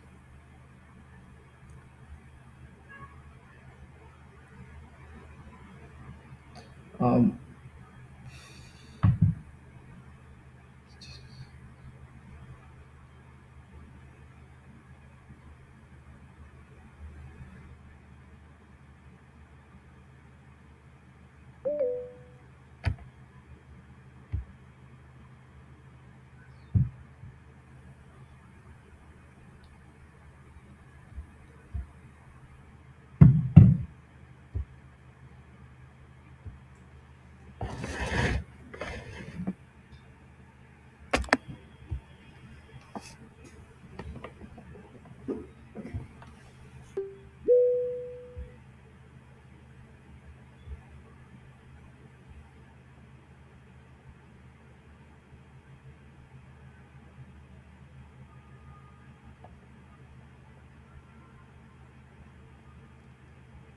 I want to make a setting whereby I won't have to be admitting people before they get in.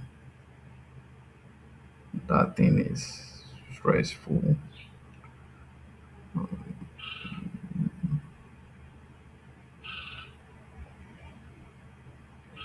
Settings. So let me share my screen.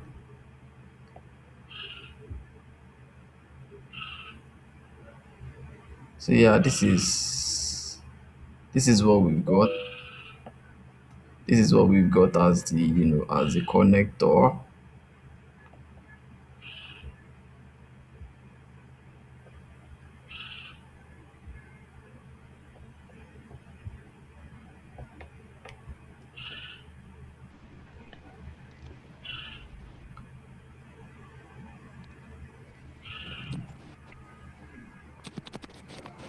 So that's it. That's the result of the connector. This is like completely AI generated, right? And it works basically the same across all of that connectors that you might want to use.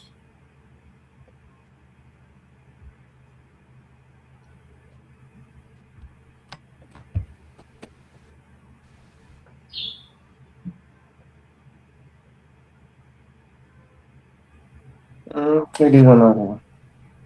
Yes, it generated a couple of designs. This is just one of them.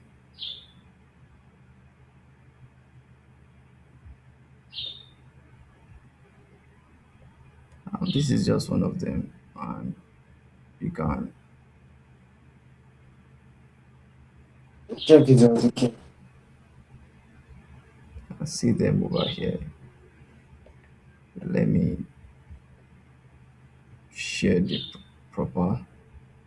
Let me reshare the proper screen.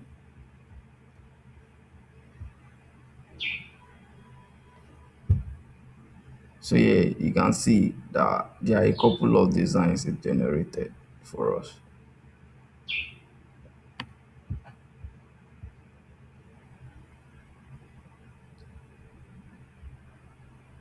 right? All of these.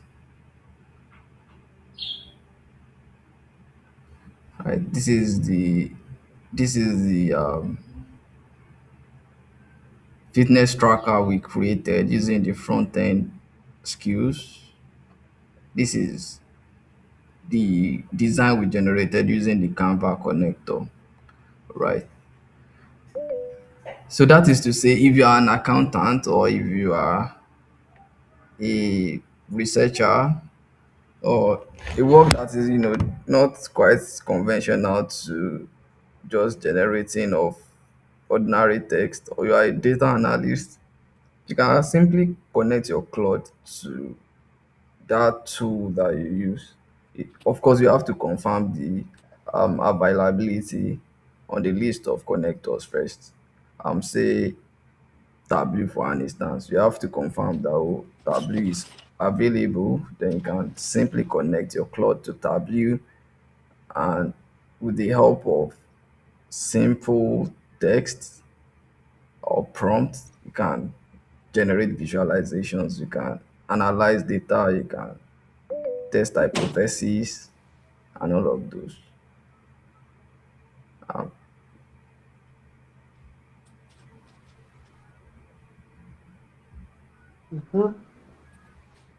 so, do you have any questions up to this point before we move on?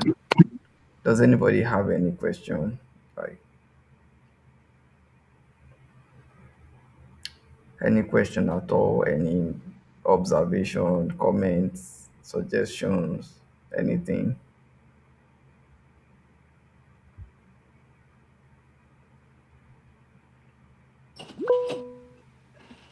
Yeah. Oluwaseun, Oluwaseun. Yeah. Go on. Yeah, so thank you so much for sincerely, it was I learned a lot of things. But if some Oh, I the can record because I can barely hear you. some of these things I can barely hear you. we have to practicalize this. Most of them, if they were let's say like better, I think I really appreciate the effort. Thank you so much. And if okay, with that will skills too, available resources. Thank you so much. Yeah, you're welcome. Do you realize that it's only thank you so much? I could hear like I, I couldn't I couldn't hear most of what you said. Are you making a request?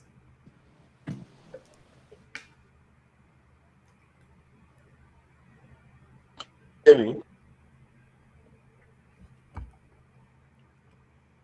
Yes, I can hear you now.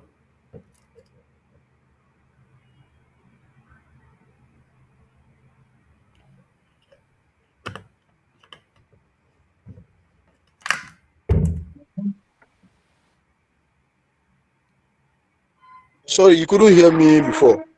Yes, I couldn't hear you well before. I could only hear thank you, and I said So you're I welcome. said thank you so much for the session. It was really insightful and really enlightening. Because particularly personally, I learned a lot of new stuff today, especially the aspect of the skill stuff, the skill packaging part. Yeah, I think that was a new thing for me. But I was saying that sadly we don't have maybe a video recording of this session because most of what you did were practicals, and we couldn't follow because it was fast paced, which was unavoidable. So maybe perhaps if there's a instructional material beyond the normal slide, just because this is our steps, these things are steps. Hello? Yeah, there is a video. What's it called? There's a video recording ongoing. I'm going to share at the end of the session, and of course, I'm going to Okay, share some. thank you so much. I'm Thank you going so to. much. I'm Yeah, going to.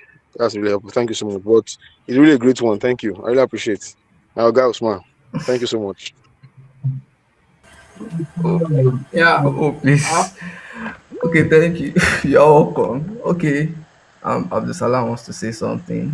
Abdurrahman, Yeah, thank you Abdurrahman. very much for this. Yeah. Thank you so much for this section. We truly appreciate. So, you have actually take us through some of the things that we can use AI to do. Assuming we actually want to go deeper. Is there any resources that you can direct us to to learn more? Well, what did they say? YouTube is the biggest university. You can check out YouTube for relevant tutorials. And of course, Claude recently released some courses on how to use Claude, how to get the best out of Claude. I can share the link to the group. There are some short certification courses that you can take on Claude and Claude Code to get the best out of it.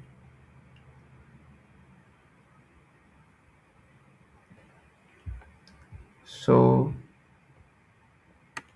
I have one question. okay, go on.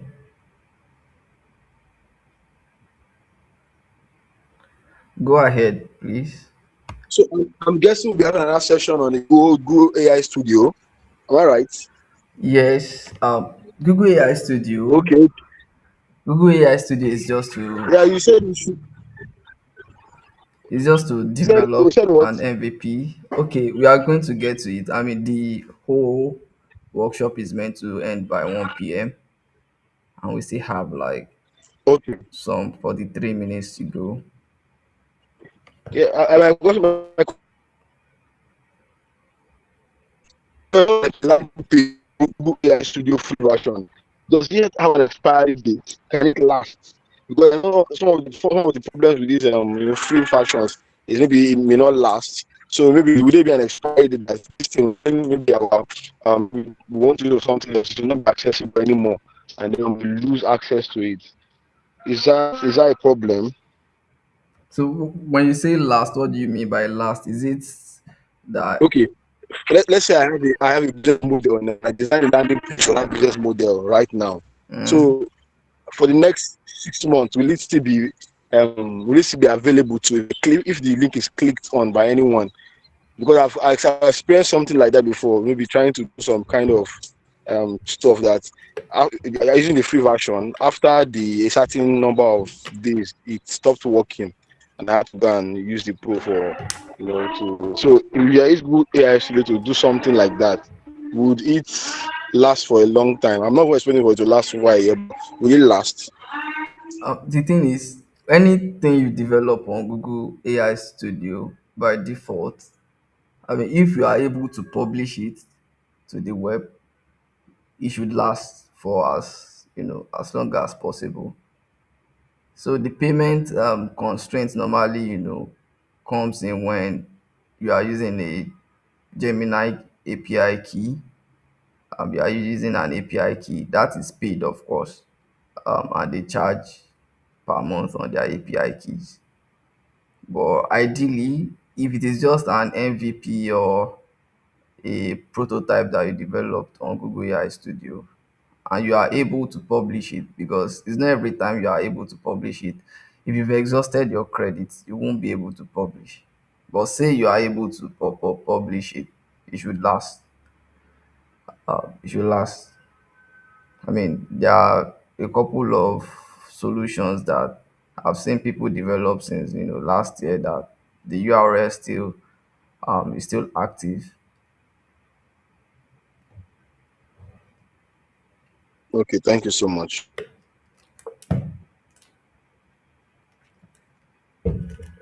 Uh, so where are we? I think we quickly need to touch on just let me go back to this slide.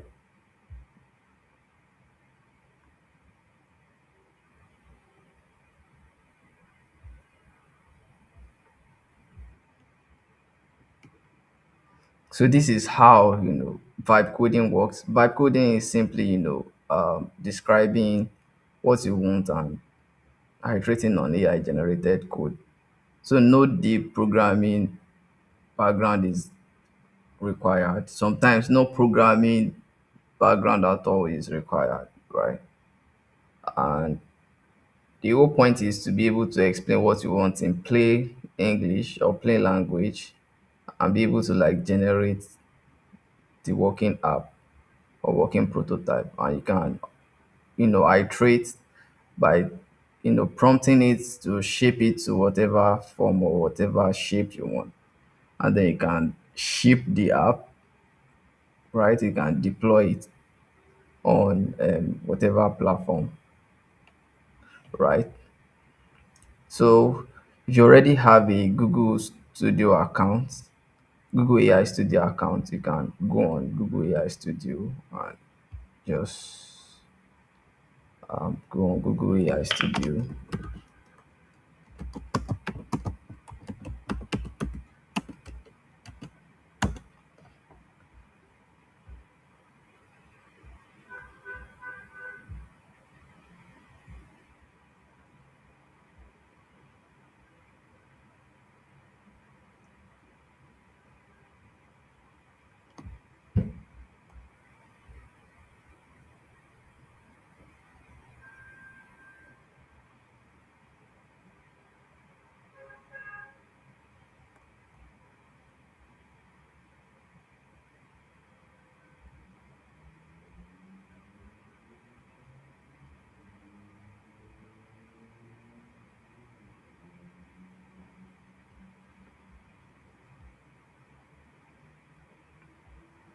Yeah, if you can see my Google AI Studio.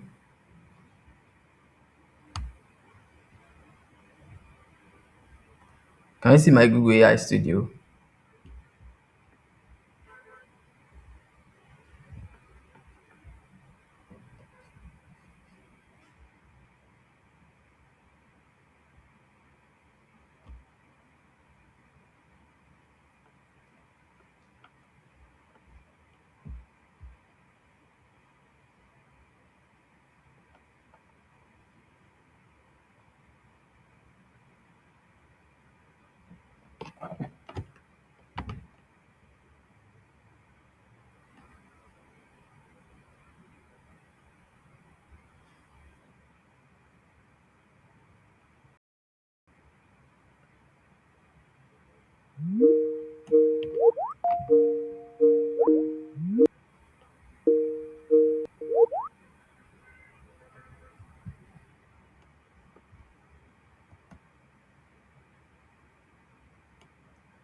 So this is Google AI Studio. Um, Move to another window, new window.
This is supposed to be Starlink, but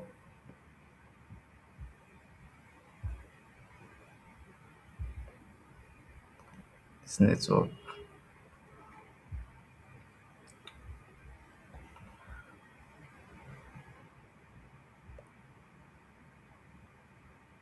I don't know if you can still see my screen.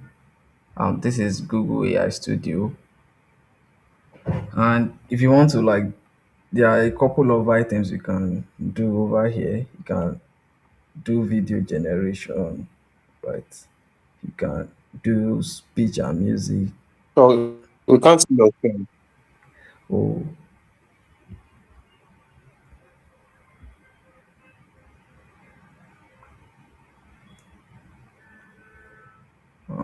this network.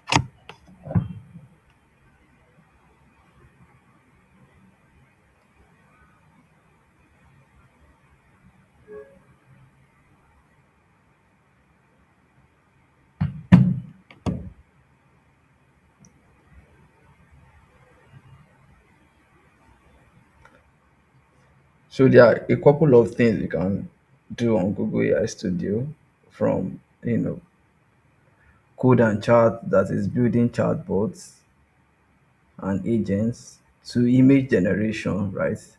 Using Nano Banana, I mean, one of the best image generation models out there, to video generation using view, view models, to speech and music, and real-time voice and video with live API.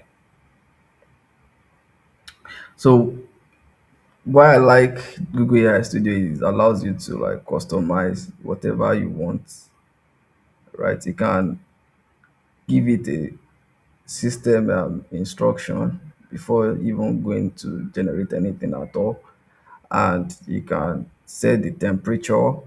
Temperature is just this degree of randomness or creativity you want your Gen AI to have, right? Um, the higher the temperature, the know higher the creativity. Then the thinking level too, you can set the thinking level. By default, the thinking level should be high, but if you want the thinking level should to be lower, you can as well set it. So from what is inside the slide, what we are meant to develop is a working app, right? Is an app. So you can go to new app.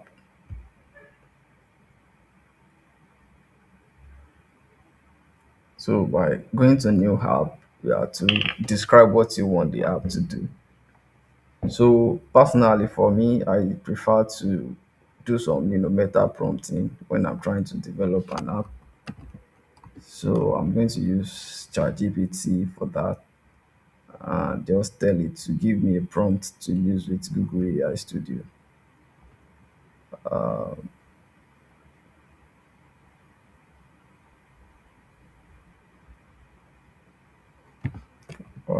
Give me a prompt to use with Google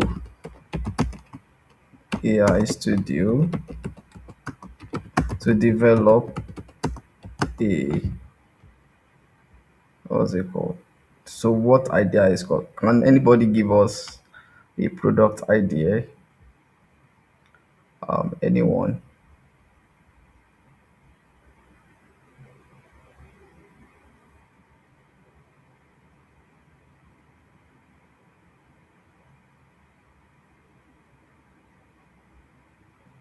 If you have a product idea, right?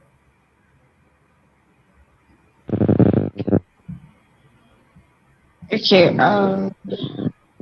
What about an app that helps? those who do solar installations to quickly size and give recommendations for customers An app that to be able to, an app that that allows people who do solar installation. Can you hear me? yes, I can hear you. Okay, an app that allows those who do solar installations to quickly do load sizing for every customer instead of, because that's a repetitive task that they can just give to AI. So maybe they have a customer, they take their load audit, and then they are not able to like size a solar grid for them. So yeah.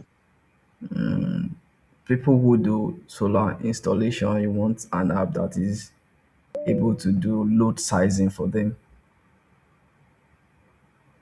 Yep, pretty much it. Yeah. Let me accept this person.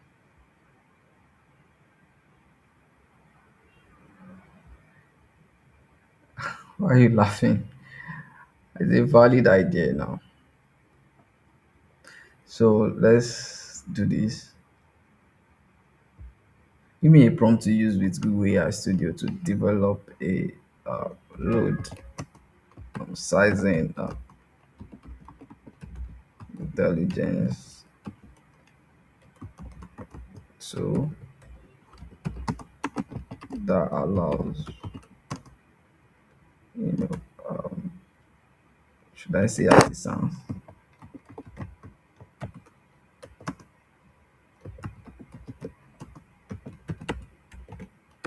Or you could say a solar installation company. Yeah. Or allows solar installation company allows solar installation companies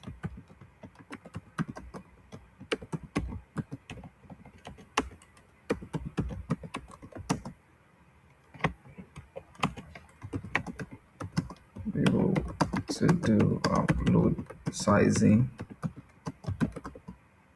and, you know, load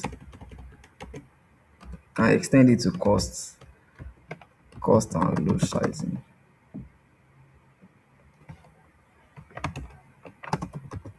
before actual installation.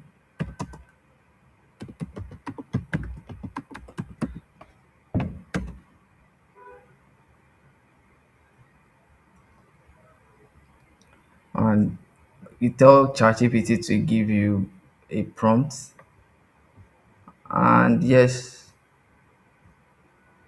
this is it. But one thing I've come to realize is that when you're working with AI, the prompts are better, they are better off in Markdown. Present it in Markdown, in a Markdown file, in, in a Markdown file. So they are better off in Markdown than the regular, text that it normally generates. Markdown are even more easier to copy and edit. So this is the Markdown file, right? So you can simply copy the Markdown from here and dump it inside Google AI Studio.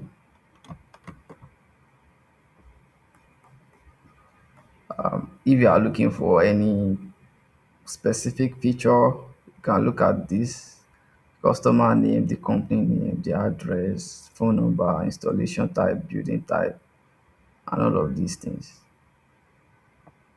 So you then click compute.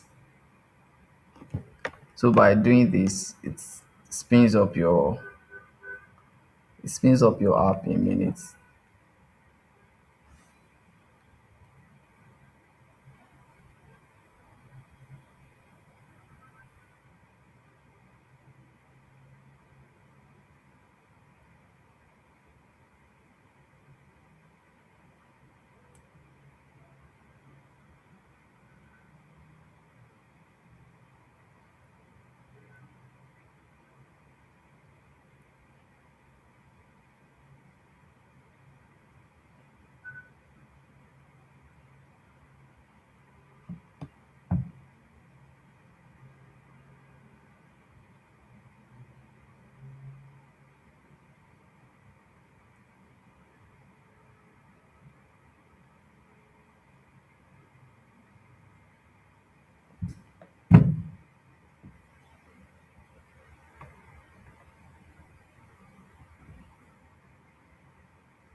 I can't hear you.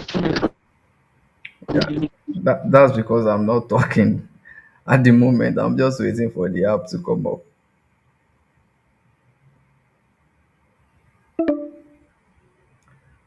The network.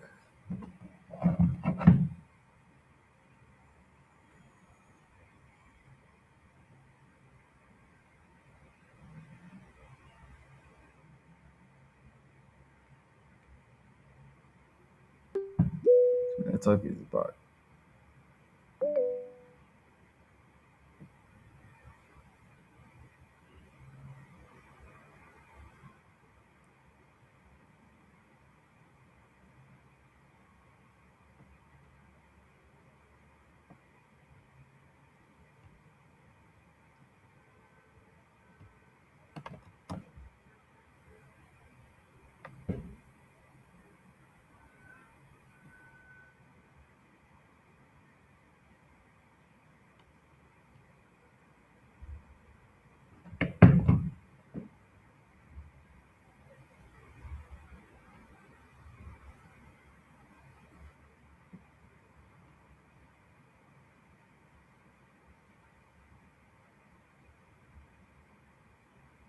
So it's still loading. It is asking me if I want this design, and there are even options, right? Or this, or this, or this, or this. I think this looks more soulish because of the touch of yellow. So I'm just going to select this.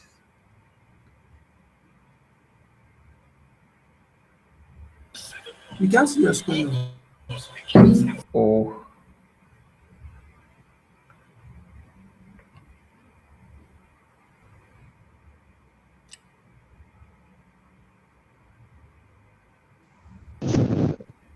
We can't yeah, I'm trying to fix that. see.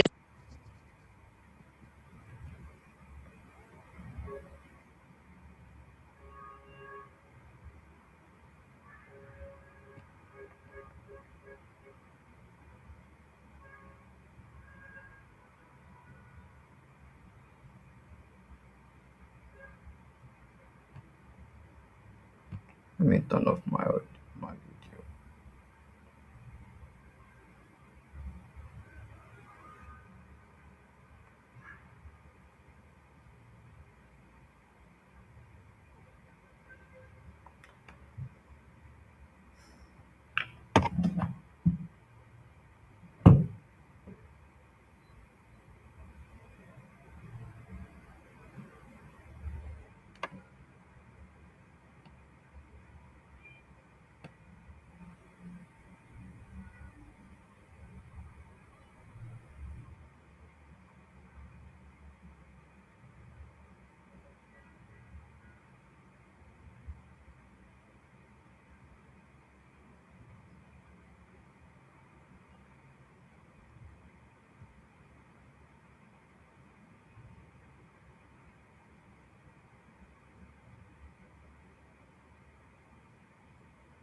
It's still generating the app.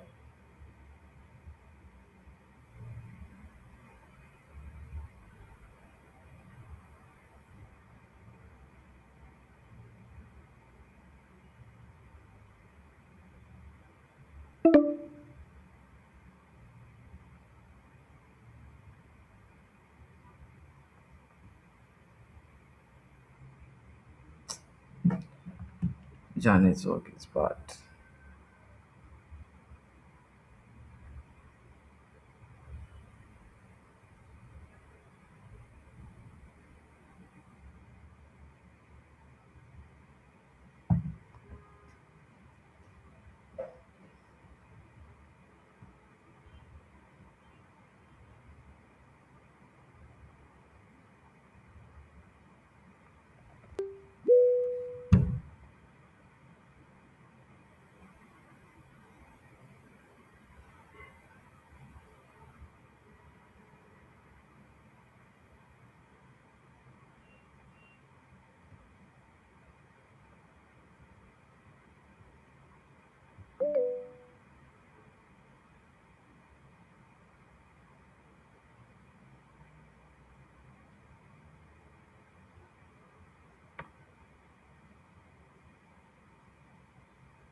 So it usually takes some while before the app eventually, gets created.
It's applying the dark theme now.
Like I said, it usually like takes a while, but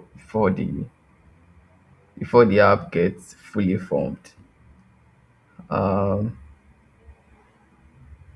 guess what we can do now is,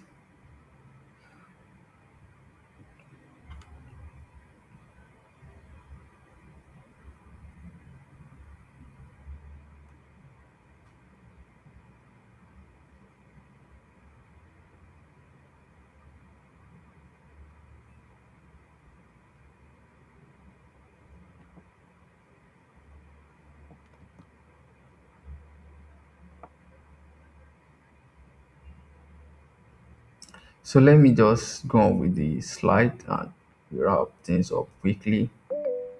I We can come back to this later.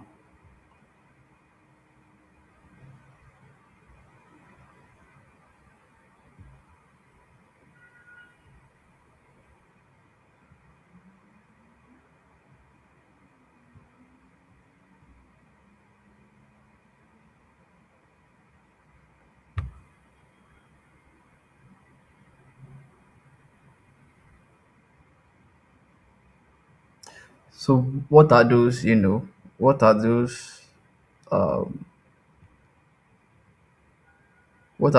case studies of people who have deployed AI into their operations.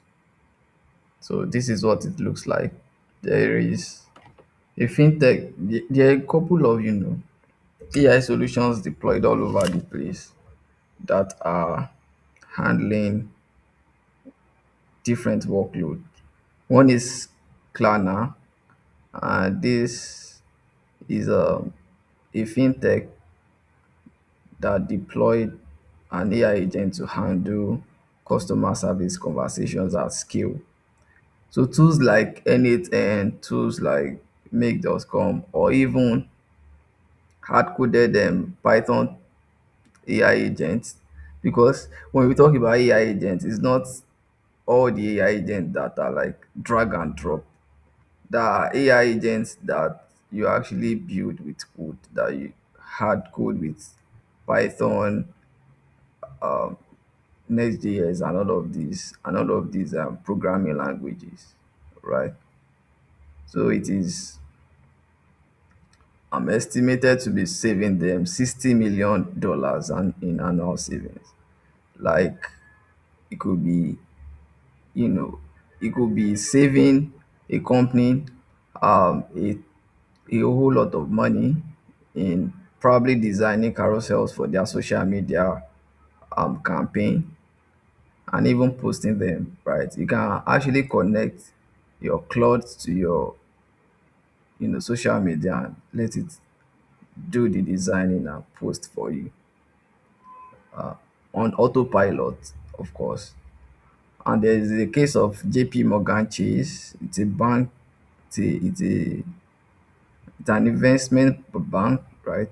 And AI is installed across, different client-facing workflows, and is able to like handle things for them on a daily basis, right? And there's also a whole lot of scenarios like that where AI is handling things is autonomously for different organizations. And talking about opportunities in AI, so these are like some opportunities you can harness quickly, right? You can start with maybe freelance automation. These are like quick gains. Freelance automation, build an AI assisted automations for small businesses, right? Like Zapier and Make. If time was enough, I would have shown us how to, do simple automation with Make. But time is not on our side. So you can build simple automations for businesses in Make, real estate, consulting firms, and all of various small and medium enterprises. You can build an AI assisted automations for them. You can package prompt frameworks and Claude Skills for niche industries like legal, real estate, accounting. You can actually, you know, package prompt frameworks and Claude Skills for these niche industries, right? That people can just customize with their Claude and use it to crush um, their repetitive tasks in that industry. You can take the route of AI integration consulting, right? Connecting client real tools to agentic AI systems using connectors. Uh, let's say somebody developed a new tool today, a new tool hits the market today, and you know that did not used to be a thing, but now you have to like ask the person that, oh, can your tool connect to AI? Is it indexed as a connector on the AI marketplace? So that is also a thing. So you can consult for people who want to like integrate their newly released tools to AI systems using the connector and rapid app prototyping. This is it. Google AI Studio. Somebody comes to you with an idea, and you are able to quickly prototype the idea for them without with zero coding skills, right?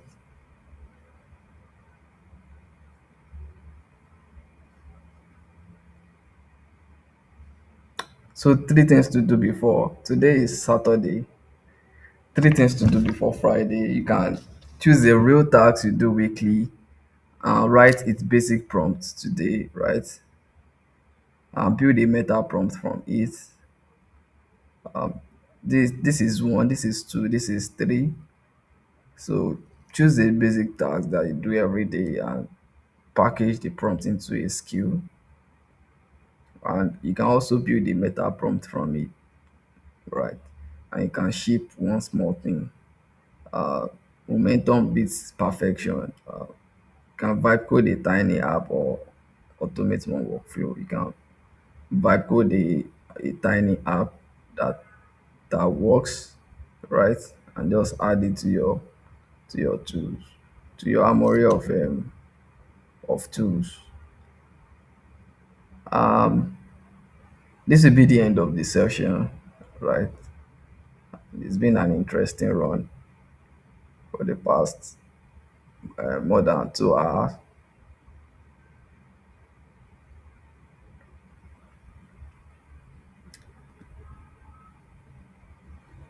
Yeah, thank you.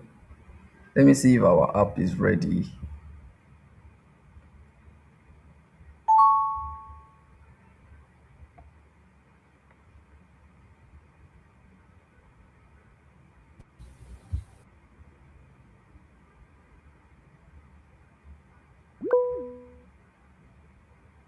Yeah, Abdul Salam, please go ahead.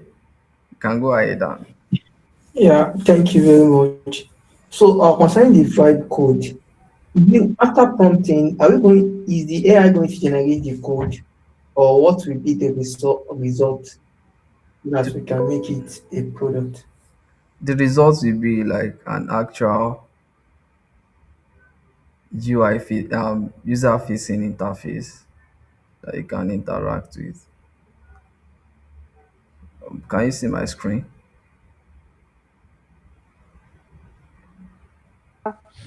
Yeah, we can see your screen. Okay. So it's going to be like an actual user facing interface. This is meant to be like a load sizing tool for solar installation consultants. People who wants to like install solar for other people, right? They want to ask, so how much is it gonna cost and how much load are we looking at? So you see,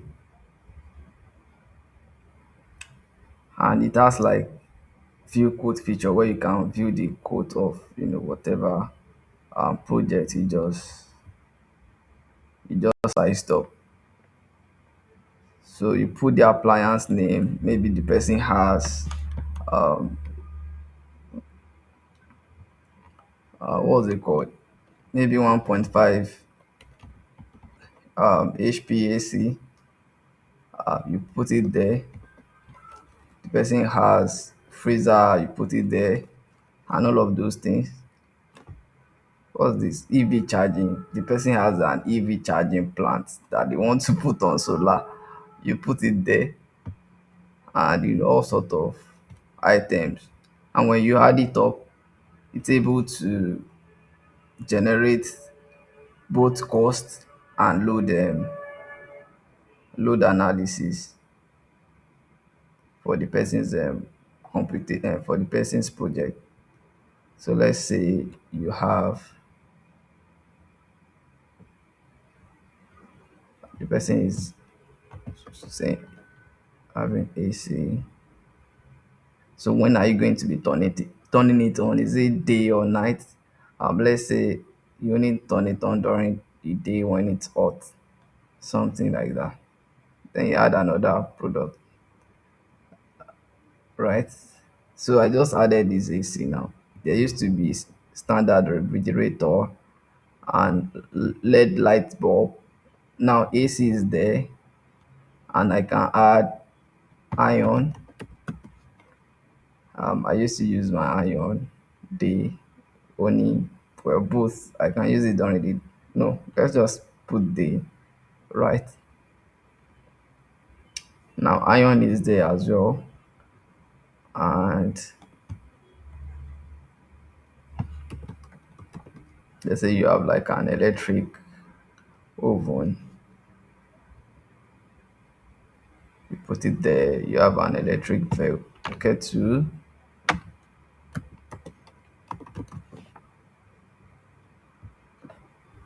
So you put everything that you normally use, you put it in there, and you can, you know, go on to, you can tick it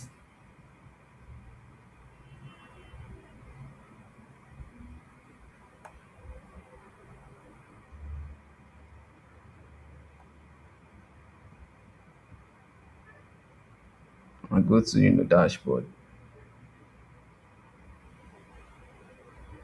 So the dashboard shows, total pipeline quotation, money required to carry out the project, configured battery, lithium battery for the solar storage. Right, you can actually pitch this to a big solar installation firm, right, and tell them to buy your load them analysis product or intelligent product. It even has an AI assistant, right? That you can but I'm afraid the AI assistant might not work because you've not integrated a Gemini API key and ask it how much does it cost to set up an EV vehicle charging plant.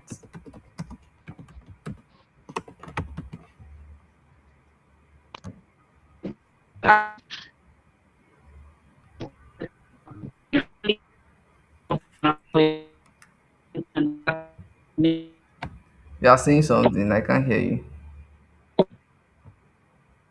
Yeah, I'm Umar, you want to? Can you hear me? Yes, I can hear you. I'm saying now this particular site, now this example site, is it fully functional or you still have to do some things at the back end? Maybe I don't know, add product list, link it to something like Jumia or something so that you can get real time data or whatever. Yeah, Yeah, it is that's the getting, question. yeah, that's a valid question. So like this now, I asked it how much does it cost to set up an EV vehicle charging plant? And it's saying greeting solar master AI to determine the cost of EV charging plants. So you must distinguish between residential, light commercial setup, and commercial utility. So it gives you all of this, and tada tada, it gives you all this cost breakdown and everything. So it's working pretty much like an app would do. So I think the thing you need to do if you want to like get it working perfectly, you have to deploy it obviously. You have to deploy it on a cloud platform. Since this is Google AI Studio, you can deploy it on GCP, Google Cloud Platform, right? And if you need to tweak anything, that's the scary part of vibe coding anyways. If you need to tweak anything, that means you need to like keep reprompting and reprompting for you to tweak anything. You can tell it that no, I don't want the quotation to be in USD, I want it to be in Naira instead. You can tell it that I want it to be multilingual, right? So that you can actually chat with it in your own language, and all sort of features that you might require. But then it works. Abi now, as you can see, we asked it how much does it cost to set up an EV vehicle, and it replied us. And some other some other features are also working fine. The thing is, when you newly open a Google AI Studio, you get some free credits.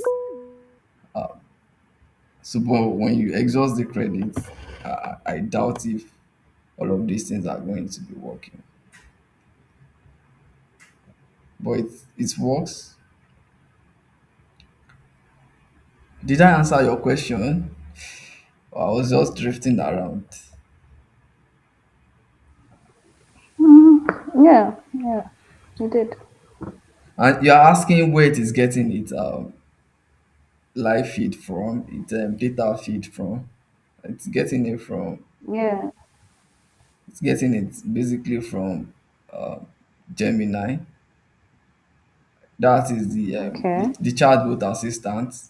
I mean, Google Okay. Gemini is like Gemini API key is the integrated API key for Google AI Studio.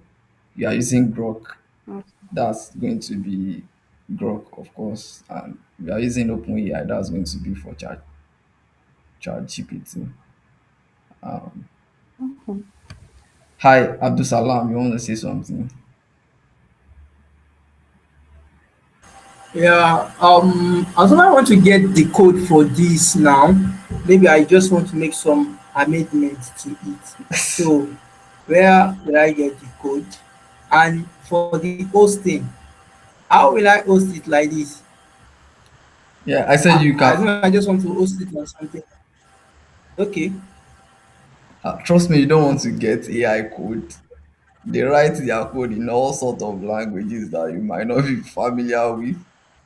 Um, okay. because it is very, very hard to fix bugs in a vibe coded code, right? You can see, I think they wrote it in React, TS. What language is TS? TSX. I think it's React. But yeah, they write that. So this is the code, right? This is the code.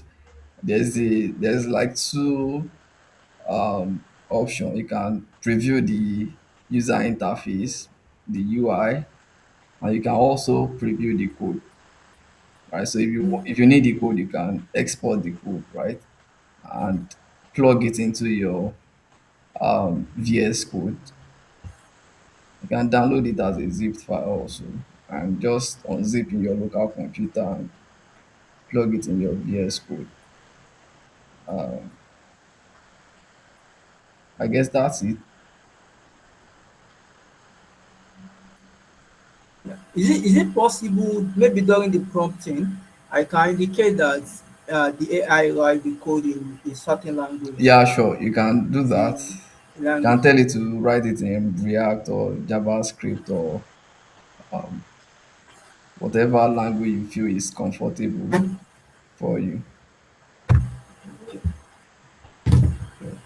So if you want to publish it, you can publish it like this. Um, but then you have to like create I a said the meeting will end in 2 minutes. So, uh, I thought the meeting will end in 2 minutes. oh, the meeting will end in 2 minutes. I guess you are done anyways. So please, Umar, you were raising your hand the other time. I yep. was not able to like get back to you. Please, can you go ahead?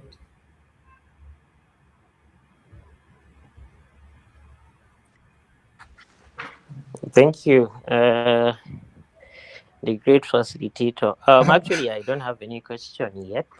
Yeah, I just want to comment, actually, on what has been going on. I believe we will see many more of this because this is a very important conversation. Thank you very much for what you've done today and what you've been doing. Yeah, that's what I want to comment. Thank you. A lot of people, Yeah. actually not now, they might see the impact, but even if other people doesn't see the impact, they will see the impact Oh, I lost you. Can't hear your voice anymore.